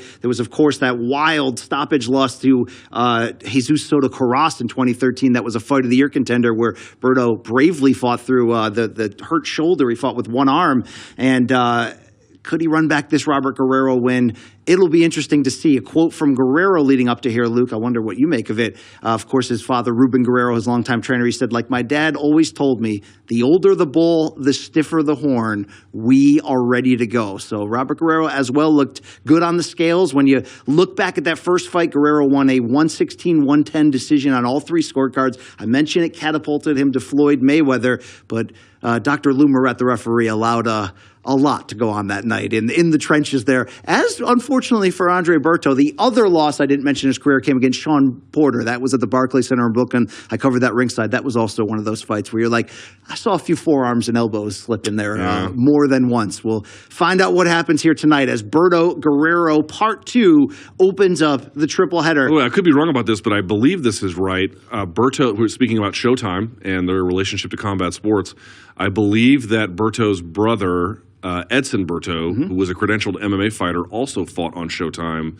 for Elite XC. I don't know if he won because he got laid out by Yves Edwards, but the Berto brothers have been staples. The family is a combat sports machine. Andre Berto's late father fought as a as a alternate at UFC 10, deep on the undercard. His sister has been a decorated mixed martial artist across multiple disciplines, brothers in boxing and MMA. It's always been a very aggressive, decorated family. It's good to see Berto still in that shape and getting a chance to go out on his own terms here, or maybe not go out if he can continue to win. And the same, obviously, for Robert the Ghost Guerrero. So that's your triple header tonight, 9 p.m. Eastern. We were supposed to have a fourth fight on this card, of course, when Julio Cesar Martinez was going to defend his WBC flyweight title against Angelina Cordova. Visa issues for Martinez caused a delay and ultimately a postponement in this fight. It's looking to be rescheduled to start 2024. And as we said, Luke, this may be the final lap around for Showtime Championship Boxing after 37 incredible years that began back in 1986 with marvelous Marvin Hagler defending his middleweight title against John the Beast Mugabe. Talk about legends right there. But of course, PBC will go on, and we have to expect right around the corner for PBC some very big matchups and hopefully the return of Gervonta Tank Davis. And we don't know what division that will happen for Gervonta, who of course pushed the pay-per-view boundaries far alongside Ryan Garcia last April in a blockbuster fight that ended in a body shot knockout for Tank Davis. He did some time in prison, put that behind him now coming around the new year. A lot of talk with Devin Haney going back and forth on social media. I just want to see Tank back at it. One of the most dynamic fighters in the sport, pound for pound, marketing-wise, that big-time power. But which weight class do you really think moving forward? Because he fought on pay-per-view in 3 consecutive weight classes in 3 consecutive fights just a couple years back. His power allows him to fight over his head, but do you think it's 135? Is it 140? What's the right home for Tank? The right home are the biggest fights that people want to pay money to see. So that is your answer. I mean, obviously, as you indicated, against Barrios, he fought at 140. So can he fight at 140? Does his power carry at 140? Quite obviously, yes, yeah, it does. He stopped an unbeaten Barrios in a fun fight late. Right, exactly. So we know he can do that. I guess I don't have a strong preference about what weight class that Tank goes to. My strongest preference is I want to see the right fights for him. The Devin Haney fight, and there's been a lot of chatter between he and Devin Haney on social media and Twitter in particular, but not just those two. That would be an exceptional fight. Devin Haney looking amazing against Regis Prograis. And, of course, there was some data that came out from the California State Athletic Commission that showed that while the fight was contested at 140 pounds, he had ballooned back to about a 165, I believe. That is incredible rehydration levels right there. And still looked tremendous in his ability to, be competitive through 12 rounds. He didn't fade down the stretch. That's a lot of weight, though. That's what wrestlers cut in MMA, or former, amateur wrestlers. Extraordinary amount of weight. But he did it the right way. I mean, look at the performance that he was able to turn in. He looked phenomenal. Now, Tank is a completely different fighter, a completely different threat. But for that reason, it would be incredible. But BC, we were talking about this before, and I'm just going to imagine something, right? I don't know how likely any of these are. But if you did Devin Haney versus, if you want, I don't think he'll go back to 35, but if you could do Shakur Stevenson. You could do Teofimo Lopez in the mix. By the way, we mentioned Subriel Matias, and obviously Tank Davis is in that 140 mix as well. Matias among the scariest performers out there right now. Truly terrifying, right? 5 guys in a row being like, I don't want to do this anymore in the middle of the I've never seen anything quite like that. Right? Lomachenko is the only comparison. Yes. When Vasily Lomachenko was pound for pound king and had that same succession of fighters quitting on the stool. But for Matias, it's not just the big power, it's the mindset. It's almost as if, now it's not true, but if you saw his last fight there on the undercard of Andrade versus Benavidez, it's almost as if he comes out and says, hit me with your best shot. Yes. I want to feel it. I want to see exactly what you have. And the moment you slow down from that output, I'm going to start walking you down until I get you out of there. It's happened to every single opponent he's defeated. And his only loss, by the way, he avenged by knockout. What does that say about Subriel Matias? Yeah, he is something exceedingly different. And again, if you go back to the Ergashev fight, what was really remarkable about it was he didn't really start cooking until round 4. He didn't really start throwing back until round 4. And then I think it got stopped after the 5th or 6th. I have to go back and check the records here. But it was just a couple of rounds, basically, of return fire. And Ergashev was like, I've had enough of this. No, thank you. I mean, it's an extraordinary thing what he can do, which is, might make it hard to get the fights that we want to see. But as you indicated, I forget who said this, so please forgive me. I'm taking this from somebody else. I don't know who to give proper attribution to. But what I wanted to say was, in 2024, look at how many different permutations you can make in this weight class of fun, competitive, and frankly, fights that the sport deserves don't forget, and needs. Rolly Romero. He's got a title in this weight class. There's no reason we shouldn't get some great fights next year. Absolutely. We're going to head back into the ring. The Armory in Minneapolis, of course, is the site. This is the final of our Showtime boxing countdown. Featured prelims, our triple header. And this is a good one. Alberto Puello, unbeaten, former WBA champion, the same title that Rolando Romero now holds. Rolly was scheduled as the opponent for Alberto Puello earlier. And unfortunately for Puello, it was a failed drug test. Did some time away, Luke. He's back. Canceled that title opportunity. Rolly stepped in, had the very controversial win over Ismael Barroso. Now we're going to see what Alberto Puello can do in his return. It's been a long layoff, and unbeaten Hector Madera is in front of him with an 11-0 record. I don't think Madera has ever gone past 6, so this is a significant step up in difficulty for him. 16-month layoff for Alberto Puello, who fights out of the Dominican Republic. He won that WBA 140-pound title in August of 2022. Split decision win over Boterzan Akhmedov. Was scheduled to defend it against Rolando Romero until that drug test. That was for April. And here we have Puello back in the ring. Certainly motivated at the very least to come back and remind us of his qualities there. As he lost out on a big opportunity with that Romero fight, and here he is on the prelims, happy to call his fight, but there's a lot of work to do to restore what was lost. Puello, a 29-year-old southpaw.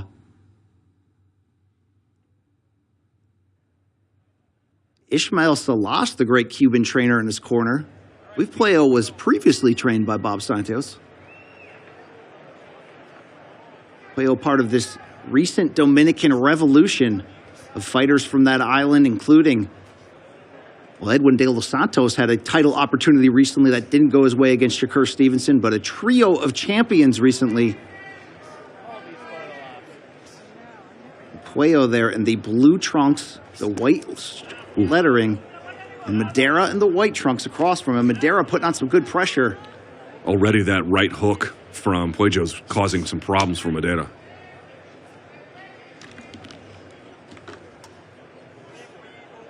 So you have, of course, open stance here, southpaw versus orthodox. Oh, my goodness, that right hook again. You saw a left to the body, delayed timing, and he goes upstairs and lands it nicely. Yeah, Puello he's a talent. And this is a tough, tough assignment. Granted, undefeated for Madera, but this is a tough one. Puello had won his first world title, an interim version of the WBA 140-pound championship back in 2019. And he won a decision over 18-0 Jonathan Alonso. Made 2 defenses of that secondary world title. Eventually won that vacant crown, as I mentioned. You can see the class. He's in great shape. La Avispa, his Puello's nickname, which is the Wasp. So many great trainers in this game, but when you see someone with the credentials of Ismael Salas in Puello's corner, you know you're going to see high-level craft. I mean, you're already seeing the high-level craft. Again, we talked about it earlier in this broadcast. We see one of my favorite things in the world, guard manipulation. You're not seeing tons of peels or anything just yet, but the way in which he is moving around the guard and manipulating some of the angles with the punch selection and the timing tells me that you've got a skilled operator here in Puello.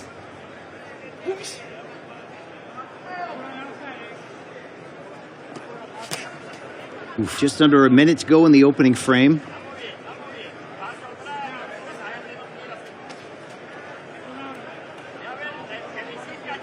Puello looking sharp early for a 16-month layoff. Good left cross.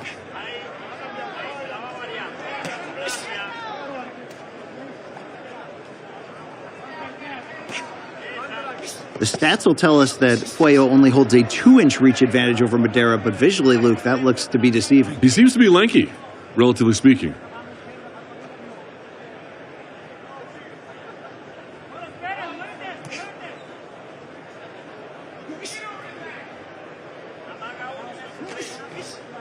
Jabs to the body from Madera, looking to find his way into the mix here in this opening round.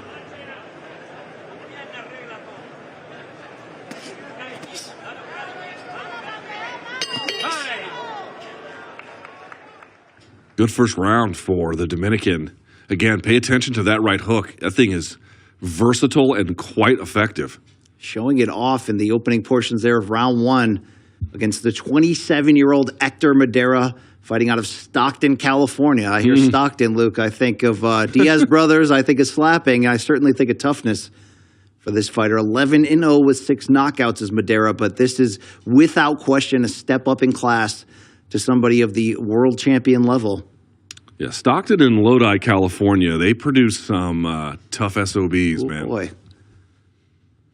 Gilroy, California, not far from there, the garlic capital of our fine country, Luke, producing both Robert the Ghost Guerrero and these days Daniel Cormier, as he coaches the MMA star, former UFC 2 division champion, still, I believe, coaching high school wrestling in that area. You big garlic guy, or are we just going to stare at each other awkwardly? Yeah, we're just going to stare awkwardly. Round 2. Super lightweight matchup here. Good body work. Oh, that hurt. That hurt Madera. Been a tough year for Alberto Puello in the headlines. Look at this combination. A right to the body seemed to hurt Madera. Puello trying to make a large statement in his return. Man, Madera is just going from taking center. Look at this. He takes center, and then he's sort of orbiting around Madera. Hold on. He doesn't mind putting himself on the ropes, giving Madera center just like this. Doesn't seem to care at all. Brings him closer, as a matter of fact. Like, this is one of the interesting parts about retreating to the ropes. It's often considered a bad thing, and it usually is, but one of the things it can do is if you're looking to get a guy, you're trying to bring him to you, it makes the distance finite, right? Like, once you stop, they have to enter your range. It looks like Puello's doing a little bit of that.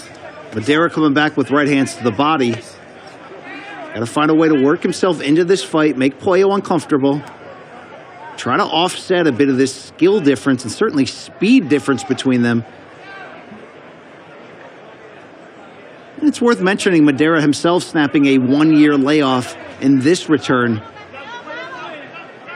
Last December, he took Alejandro Rodriguez the 6th-round distance and taking a unanimous decision.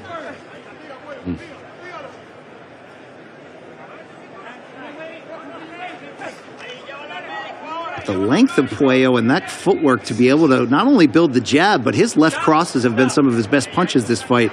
Obviously, that right hook has been more of the moneymaker, but for Madera, you got to be careful walking into anything here from any angle against this type of craftsman. Madera seems relaxed. Talking to him now.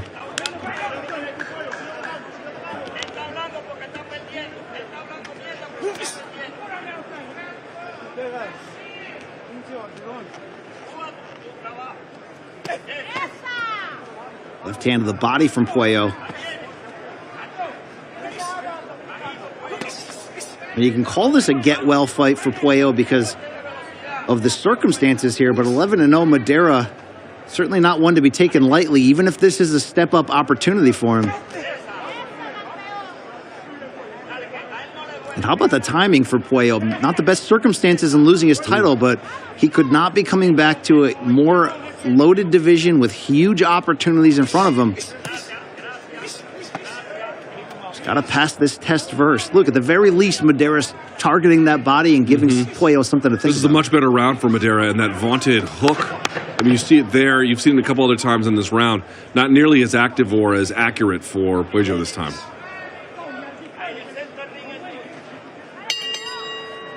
Second round complete. 8-round junior welterweight, super lightweight feature here. Our final bout in our Showtime Boxing Countdown triple header. I want to be clear. I think Puello won it the second frame, but it was a little bit better for Madera. So you can see the Armory ring, the crowd filling in around that ring. That's an early arriving crowd. That's a vocal crowd. What are the sight lines like on this arena? Fantastic. Yeah? Whether you're on the floor, standing there, or seating, or standing when the action heats up, of course, but there's a second level right above it. Yes, a great intimate venue, and it's certainly after the in recent years, it has been refurbished, and it's beautiful on the inside. So it holds history. It also feels kind of fresh and new, but it's sort of one of these organic hotbeds where, yes, we've seen fighters of local fare in this area. Jamal James, who was a secondary welterweight title holder in recent years. Caleb Truax from the area has fought there.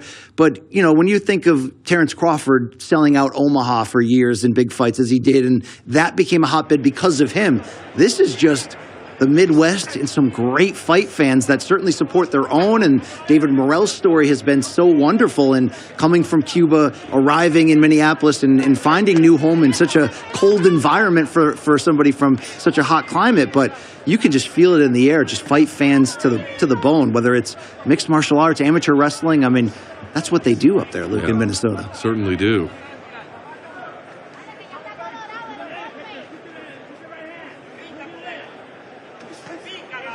The right hook to the body from Alberto Puello, former champion at 140 pounds. This is his first fight back. Failed drug test cost him that title defense opportunity in April. And he's going to the body with both hands. Very effective.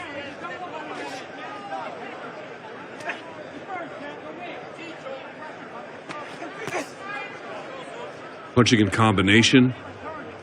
Madera just doing a lot of waiting around, not quite getting his offense going here. Oh, great job by Puello in using a punch that missed over his armpit to then weave the head to the side and then throw with the left hand. Good work. Not sure how many more of those clean, hard left hooks to the body that Madera is going to be able to take like that.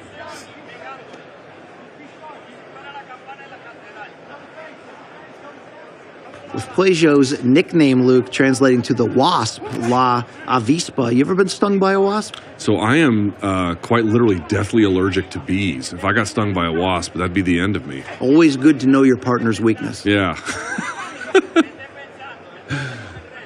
Closing in on a minute to go in round 3. Our final featured bout, scheduled for 8 rounds.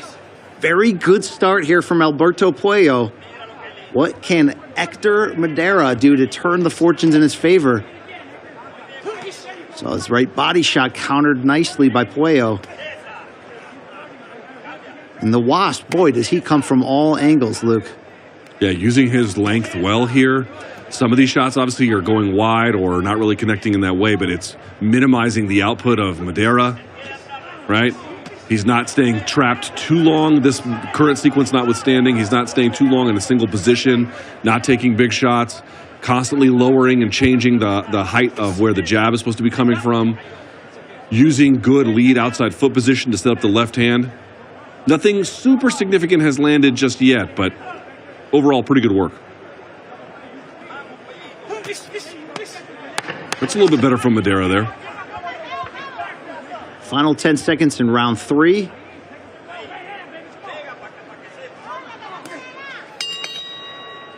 Good round moments for both. Really enjoyed the body work from Puello, whether it's the sneaky hooks upstairs, the left crosses, certainly digging in deep with those hooks to the body. Hopefully we can get a second look at some of the action that went by there in round 3, but it turning into an interesting fight throughout here. Madera not doing a lot to open up. He's being much more defensive than he is anything else, and so it's limiting what Puello can do. That will keep him alive in this contest. That will make it go longer. I don't know if it'll really help him with the judges should it go to a decision. Madera's been able to find success with single body shots at a time. Let's see if he can crowd Puello a bit more, start to throw some more combinations, try to make this more of a fight on his own terms. But let's repeat what is true here. Stepping up in class is the unbeaten Madera. He can come and prove himself here on, not in a title fight, but on the title level against an unbeaten fighter and former champion. It's an equivalent to find out exactly where this young fighter's at. Pride of Stockton, California there in the white shorts. Hector Madera, round 4 underway.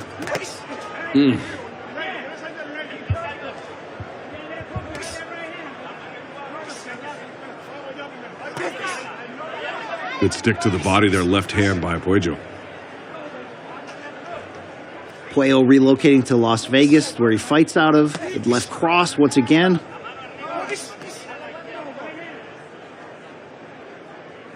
I don't think we talk enough about what a great boxing city Las Vegas is. And it sounds crazy to say that because that's obviously where all the biggest fights have been for decades. But you think about the gyms, and Mayweather Boxing Gym has been a big part of that culture and community. The Top-ranked boxing gym is long-standing there. But you're starting to see, Shea Smith, of course, was the first Las Vegas-born fighter to go on to win a world title. But that you know, the foundation has been built there over the decades on a lot.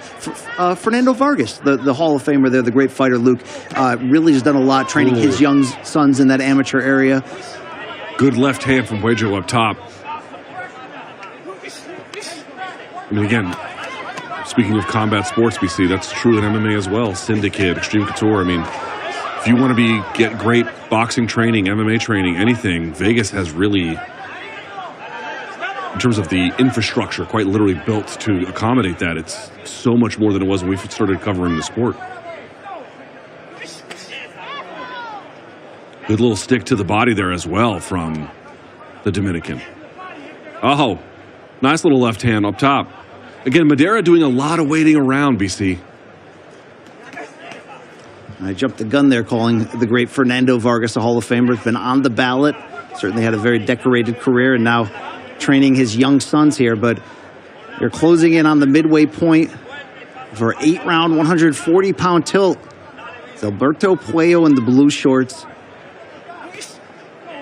His first fight back after a 16-month layoff.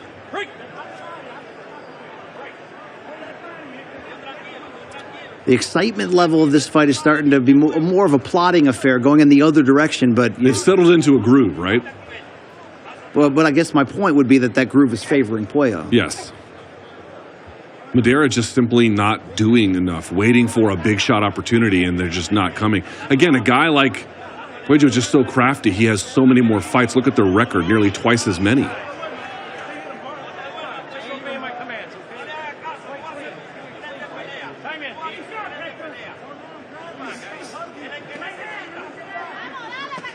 You want to look at the difference in professional experience. How about 144 pro rounds for Cuello, 32 for Madera. Final seconds of round 4, the midway point we hit in this 8-round, 140-pound bout. Brian Campbell, Luke Thomas here with you from the Morning Combat Studios in Jersey City, but you are looking live in the Armory in Minneapolis. Crowd filling in. Coming up on 40 minutes to go. You see that countdown clock in the top right corner. Morrell versus Agbeko. And a fun triple header to close things out for Showtime Championship Boxing. Still time for referee Mark Nelson to find some latex gloves per Luke Thomas. I don't know what the issue is, but he's cochino. See what type of second half adjustments Madera and his team are able to make. If it doesn't happen soon, could you score around in his favor up to this point? It'd be hard to make that case. I just don't know which one that would be. Like when you think about the biggest punches he's landed, nothing really is quite memorable. Albeit, Cuello is not necessarily landing these stinging, fight-altering shots either.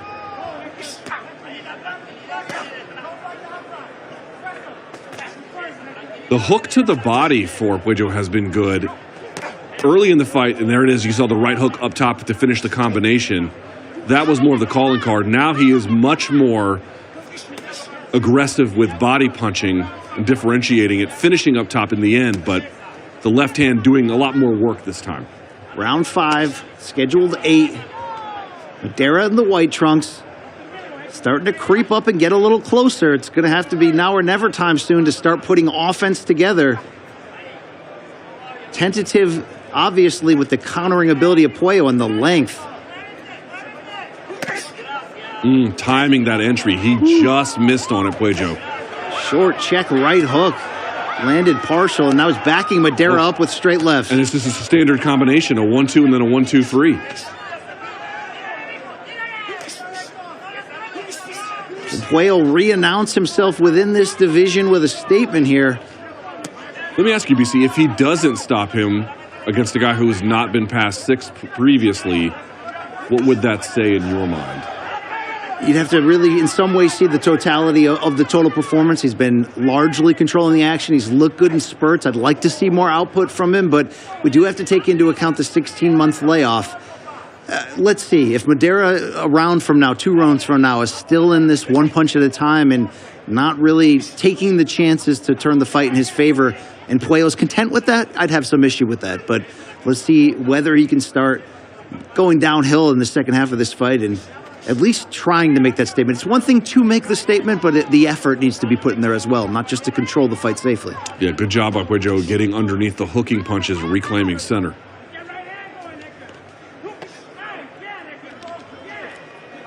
A little bit more urgency here from Madeira. Urgency in terms of the real estate, still not really letting it go, although a combination attempt. He did slip in the right hand of the body. That's been the majority of Madeira's offense. Puello counters with a left cross downstairs.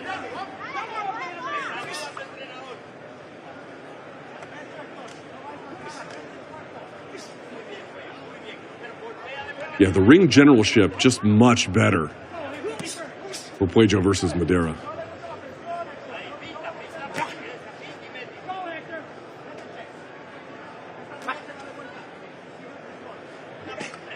Closing in on 10 seconds of round 5. Seems to be another Puello round, like the effort from Madeira. The lead hand is helping him to set up shots and then to turn and finish any angle change.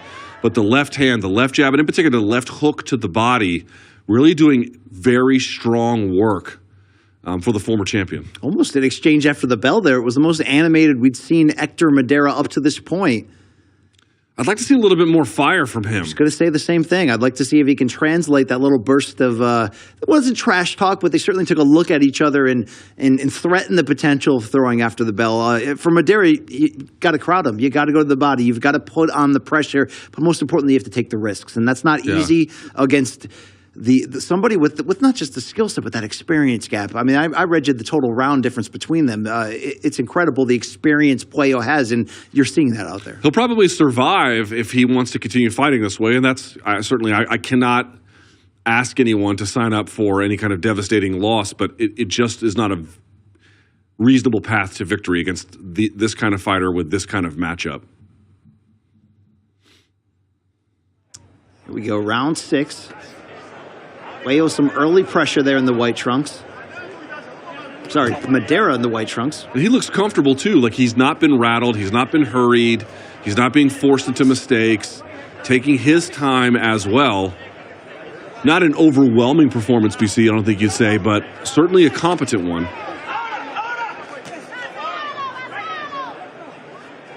Will we see a little bit more offense from Puello to try to at least open up a path to finish this fight? Sneaky right hook caught Madeira coming in flush. Puello uses that length so well. Anytime Madeira will step on the gas, you'll see those quick adjustments from Puello. Doesn't get hit flush. Nice hook from Puello. And I love how he changes the timing on the 1-2. It's not just 1-2. Sometimes it can be 1-2 right behind it, or a more steady 1-2 in that way. He's changing up the rhythm just a little bit. It's good work.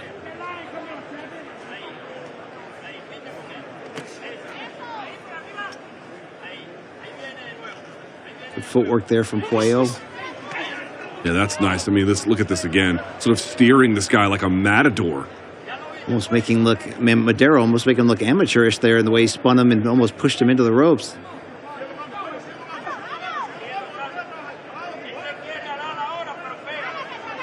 It's got to be frustrating for Madeira, but there is that old adage of timing beating speed, and he's got to find a path for some type of punch. Would it come to the body? That's the only success we've seen from Madeira, and even then, it has been singular. Madeira getting hit with that right hook in close, and before that was reaching a little bit, BC. Some signs of potential desperation. Clean left cross there from Puello. You don't want to be leaning back on the ropes against somebody with this type of accuracy.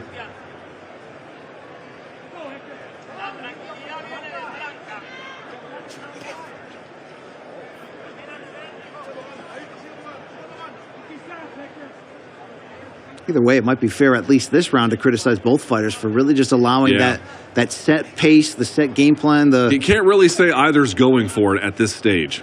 They've established a script, a rhythm, and it's playing out exactly like that. Wow, big body shot. It was a left hand from Puello. He's got Madera hurt against the ropes. He had hurt him earlier with the same shot, BC.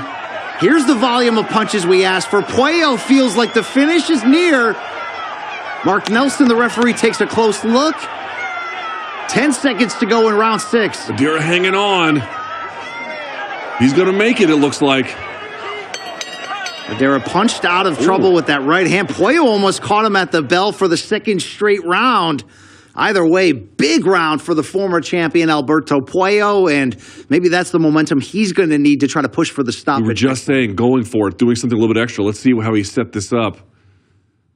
Just it seemed like a strafing shot. You couldn't hardly really tell there. Didn't appear to be. It was one shot that necessarily. That may have not been the one. That may have been a bit of a follow-up shot. Look at the flurry, the accumulation.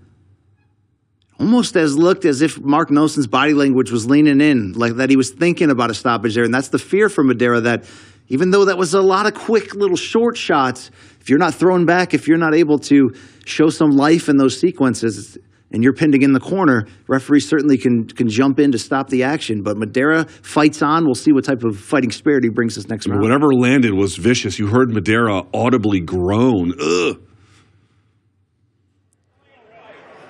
Alberto Puello looking sharp after the 16-month layoff. Stripped of his WBA world title after a failed drug test.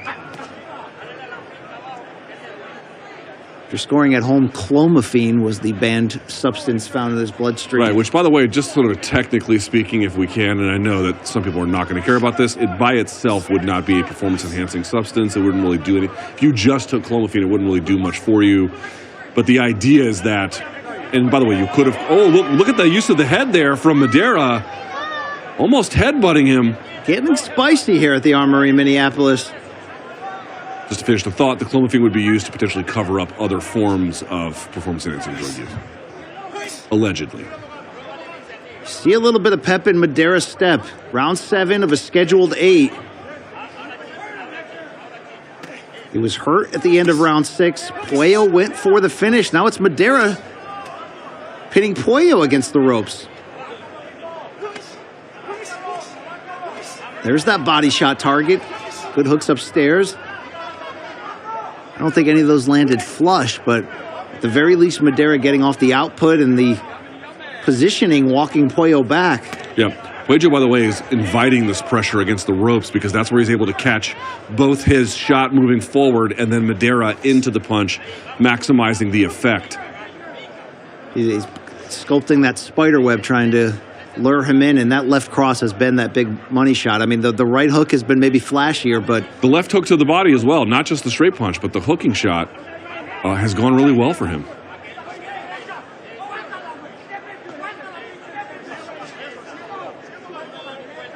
We said this earlier, but for as game as Madera is still here, I feel like Puello could step on that gas a little bit more. For sure. Just not much of a jabbing game here. I mean, you see a little bit there, but in the totality of the round, not enough to really kind of steer Puello backwards or get anything else going.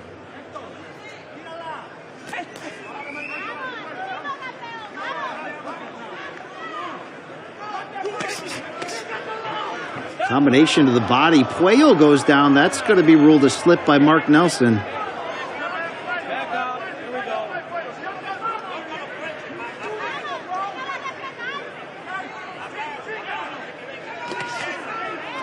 Quick combination from Puello. Caught him between steps. Great timing. It's a little bit better, a little bit more urgency from Madera. Right cross from Madera. Right hook lands.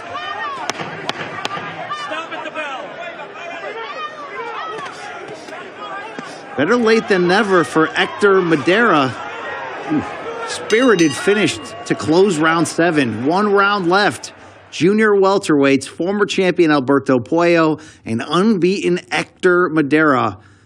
And the finale here of our trio of featured preliminary fights on Showtime Boxing Countdown. Seen some good performances up to this point, Luke. Let's See if Alberto Puello can finish the job, or maybe Hector Madera tries to make it dramatic here to close this fight. In the last contest, we saw the opponent at the last minute who lost. He did not obviously win the contest and was the loser, but really rally a little bit in that final frame. The fight ain't over till it's over. Absolutely. Kyron Davis found that out in their second of 3 fights there at 160 pounds. Cruz Stewart nearly able to turn that fight around in the final frame. Just seconds away from the start of round 8. Brian Campbell and Luke Thomas here with you. This is the 8th and final round. We are honored to help open the show here as your appetizer before tonight's triple header. Here we go in round 8, the final round. Puello off working with the jab early.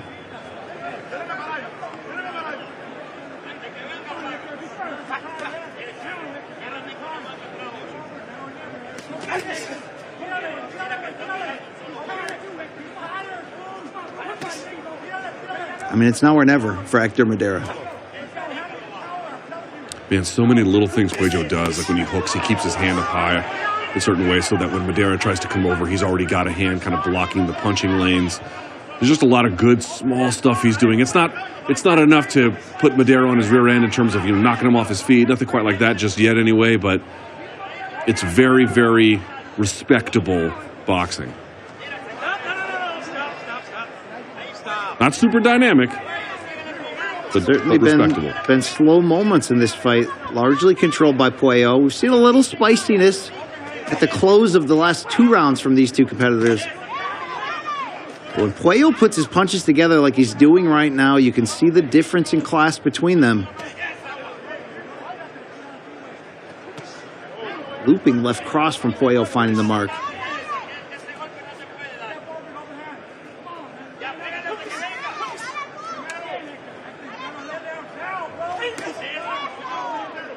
Either way, we're headed toward a heck of a learning experience for young Hector Madera. Applies the pressure against the former champion. He's going to need more than that.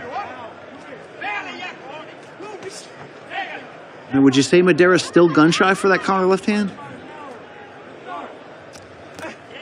Just has no answer. Just doesn't have an answer about what to do. But how to get through it.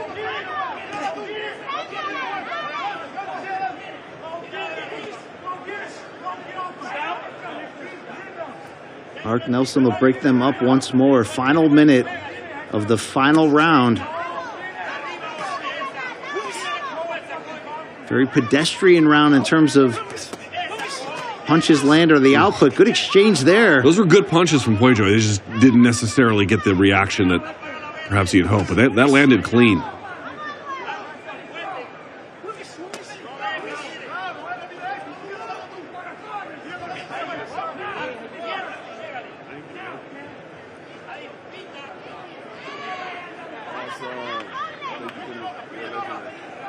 Madera proving to be tough, BC, but just not having the boxing answers to unlock the doors he needed for offense. Forcing him into being a little bit too content down the stretch. Final seconds.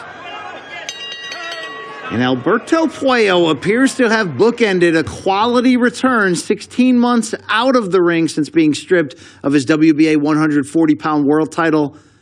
But start to finish, top to bottom, Luke, pretty solid effort from him through 8 rounds to close. Again, very crisp, competent boxing, not super authoritative. It didn't blow you away necessarily, but he had a clear difference in ability that Madera was simply unable to overcome. We've liked for Puello to step on the gas a bit more, sure. He tried at the end of round 6, did get Madera hurt, did seem to let it go and try to go for that finish, just seemed to run out of time, but as the judges calculate their scoring, we'll see if they're able to give Madera a single round, 2 at the most over 8. Yeah, probably something like that, yeah. And again, that one moment where he had the crushing body shot that had Madera audibly groaning, he got close. That was a very, very great opportunity for him. But credit to Madera, tough. Never went down, actually. If there's a reputation for Stockton, California, yeah, exactly. Boy, did Hector Madera live up to that. Coming in with the 11-0 record, probably headed toward his first defeat, but did push a former world champion to this 8-round distance. Our final bout here in our triple header featured preliminary fights. Morrell, Agbeko, the main event tonight, just around the corner.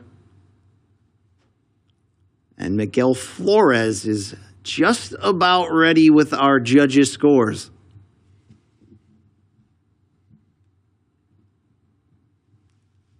Will Puello improve to 22-0?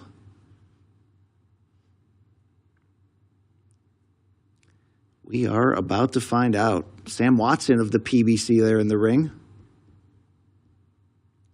Felix de Jesus there, it looks like as well. Or is my eyesight fading? To boxing, we go to the judges' scorecards. Judges Patrick Morley and Nathan Palmer both see it 80-72. And Judge Glenn Feldman sees it 79-73. All three judges in agreement for your winner by unanimous decision, Alberto La Avispa Puello. Alberto Puello, we didn't get the stinger from the Wasp. Came close in round 6, but improves to 21-0 in his comeback since being stripped of his WBA world title. That's our triple header in the books. But still a bit more time, couple of minutes to go here as we set the stage. You see that main event matchup behind me, top of the hour, 9 p.m. Eastern for the final time as we reset here in Jersey City. Luke Thomas and Brian Campbell, the final Showtime Championship boxing card this evening as Showtime Sports says goodbye after 37 years. Luke, David Morrell Jr., the rising star at 168. We're certainly excited about this matchup behind us against Sena Agbeko. The end of a great era, though. You think of all the big names that have fought here, from Mike Tyson to Floyd Mayweather, Julio Cesar Chavez Jr., Manny Pacquiao. We can go all and on. It's going to be up to David Morrell tonight, one of the brightest names in this deep 168-pound division. And Luke, as we look to this fight against the durable Sena Agbeko, comes to us from Accra, Ghana, has been highs and lows in the game up to this point, but riding a 5-fight win streak, this is his breakthrough moment. What does Agbeko have to do if an upset is brewing in the air in Minneapolis? Man, you just can't give David Morrell any space. And of course, anything I'm about to say has got to be significantly easier said than done. But what we are trying to say is if you do see Morrell operating at space, pushing on a punch, turning at an angle, and then Agbeko is following and can't quite do anything in terms of narrowing the space, the real estate, and constraining him, I just don't see how he can win. It has to be much more than that. You're talking about a guy, Morrell, he's not just good, he's not just very good. He appears to be one of these guys who the insiders have pegged as a face and future of the sport. I don't know if he'll arrive at that moment tonight. I don't think this is the kind of fight necessarily that will do that for him, but it is a stepping stone potentially to get there. Agbeko really there has to be the kind of pressure on Morrell to make mistakes. But BC, I mean, this is the truth about Morrell. We've seen people try to do this, and to this point, he has handled that pressure beautifully. So many tools that he has in the Batman belt that he can go to. It's not just a one kind of guy fighter. There's so many answers that he has. Agbeko's going to have to use everything that he has to get past a guy like that. Agbeko's got to make it a war. He can certainly box. There's certain things Agbeko can do from space from the outside. But Agbeko has built an impressive, glossy record at a certain level. It does appear David Morrell, who is a big favorite, is one level above. So if you're Agbeko, you've got to use that size, that big frame. You've got to pressure and try to corner him. Because when you give Morrell space to operate, it's not just that Cuban background, that control of distance, that slickness. It's the creativity of those shots. It's the counter shots you don't see coming. It's the flashy combinations. And the variety of offense, the variety of combination work. He's so hard to predict. He's so hard to get a beat on. I mean, again, if that dude is moving in space, if that dude has time to set up, it's a wrap for you. Agbeko cannot allow that. And this is David Morrell's return since the last time we saw him. It was April of this year. It was the fight that was supposed to be Agbeko. He had to pull out, as we talked about, with those medical issues that have been resolved. But when Morrell still stepped in there against a last-minute opponent, wow, that was arguably the knockout of the year. First round, one-punch finish there with the left hook. That shows you that if you're going to play games with Morrell, he can catch you with that shot you don't see coming. So that's why if you're Agbeko, you got to crowd, you got to lean, you've got to maybe flirt with the rules. Make it ugly. Bit. You've got to muck it up and make Brawl it ugly. a boxer, certainly. box a brawler. I think a little bit of brawling might be in order, such as he can pull it off. But the young superstar Morrell does seem to have that entertainment ability mixed in, and it doesn't distract from his game or get in the way of it. I mean, he's almost dancing. There's a flow, certainly, to his rhythm and a smoothness. And when you've got mentors like a Ronnie Shields, head trainer, and like a Bob Santos, runner-up and trainer of the year last year, that certainly speaks to the type of minds that they're putting together. But Morrell just seems to have that natural ability to not just want to be great, but to know what it takes to be a star at this level. Now, look, his brand might be at a certain point. He's looking for those breakout fights that open it up. Obviously, he hasn't reached that peak stardom yet. But to get there, the question is, does he have the goods? I really think, especially from a marketing standpoint, if he continues to learn the English language, he's building that highlight reel. They're not against hand-picked fighters or powder puffs. This is a guy who fought for an interim world title in his third pro fight. He wants to be great. And when you're able to raise your game in the process through less than 10 fights, yet you're fighting world-class opposition, yeah, there's a reason why people are this excited about this fighter, which is why there's the expectations of what he might be able to do against Agbeko tonight. If he does that, 2024 could be a knock-in with some very big opportunities. We know Canelo Alvarez, David Benavidez, some of the biggest names in this division. Yeah, honestly, will one of both Charlo brothers come back to 68? I mean, there's Caleb Plant, so many opportunities. I was just going to say, I think, honestly, his biggest challenge is going to be getting the kinds of big names that can really raise his star power. People are not going to be eager to fight him. You're going to see probably evidence of that tonight. Will he get a big fight in 2024? It's going to be tough. Sure. And then, of course, don't forget the Showtime Championship Boxing co-main event tonight, the rematch, Chris Colbert versus Jose Valenzuela. Lightweight tilt, a lot of hot blood between the two of you. We built that up earlier, but they fought to a disputed decision in March. They'll get that second chance. And speaking of rematches, Andre Berto, Robert Guerrero, they're both 40, former world champions, in great shape for this comeback opportunity. Will they settle that grudge feud between them, and can Andre Berto finally get that comeuppance against his rival there? You will find that out at the top of this hour. Luke Thomas, it's been a pleasure getting a chance to work with Showtime Championship Boxing, Showbox the new generation. We've done work with Bellator. Showbox has a great history across boxing and MMA.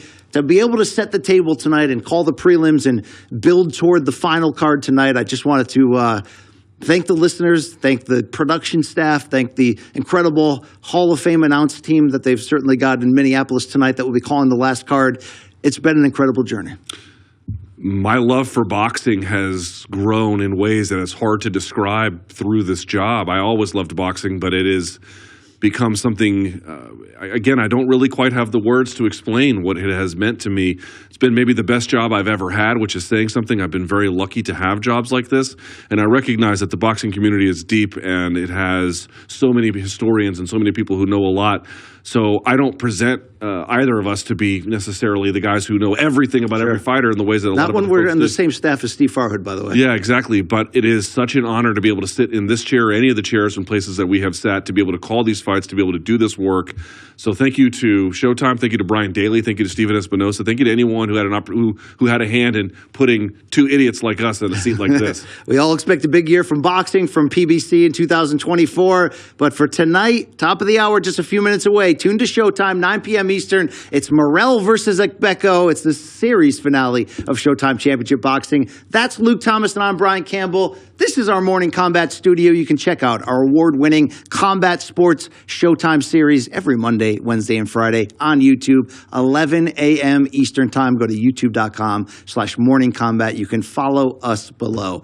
Thank you very much for watching. Enjoy the fights this evening. For LT on BC, we out of here. Thank you.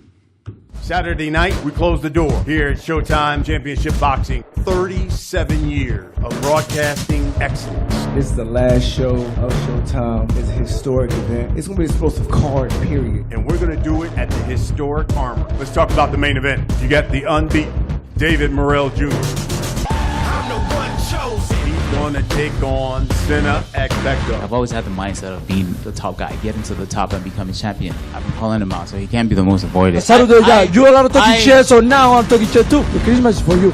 The knockout is my Christmas for you, baby. The co-main, the rematch. Chris Colbert, Jose Valenzuela. I don't like him as a person because he's a bitch. And, he's a sore loser, and I want him to stop crying and take his loss like a man. It's pretty clear to everybody that I won. You dropped me in the first round and didn't finish me. Bro, I stood up. You let me apply pressure. I'm gonna knock this clown out. It's over for him. We'll begin the night with Robert Guerrero, Andre Berto. I got a lot of respect for you, Berto. Definitely. It's time, man. This is going to be a hell of a fight. It's a big opportunity for me. The last fight is Showtime. It's an honor. It's my moment. We welcome you to this official weigh-in for Showtime Championship Boxing's grand finale. 148.25 pounds for Andre Berto. Same weight for his opponent, Robert Guerrero. Jose Valenzuela weighs in at 134. 134 and 1/2 pounds for Chris Colbert. 167 for Sena Agbeko. 167.5 for the defending world champion David Morrell.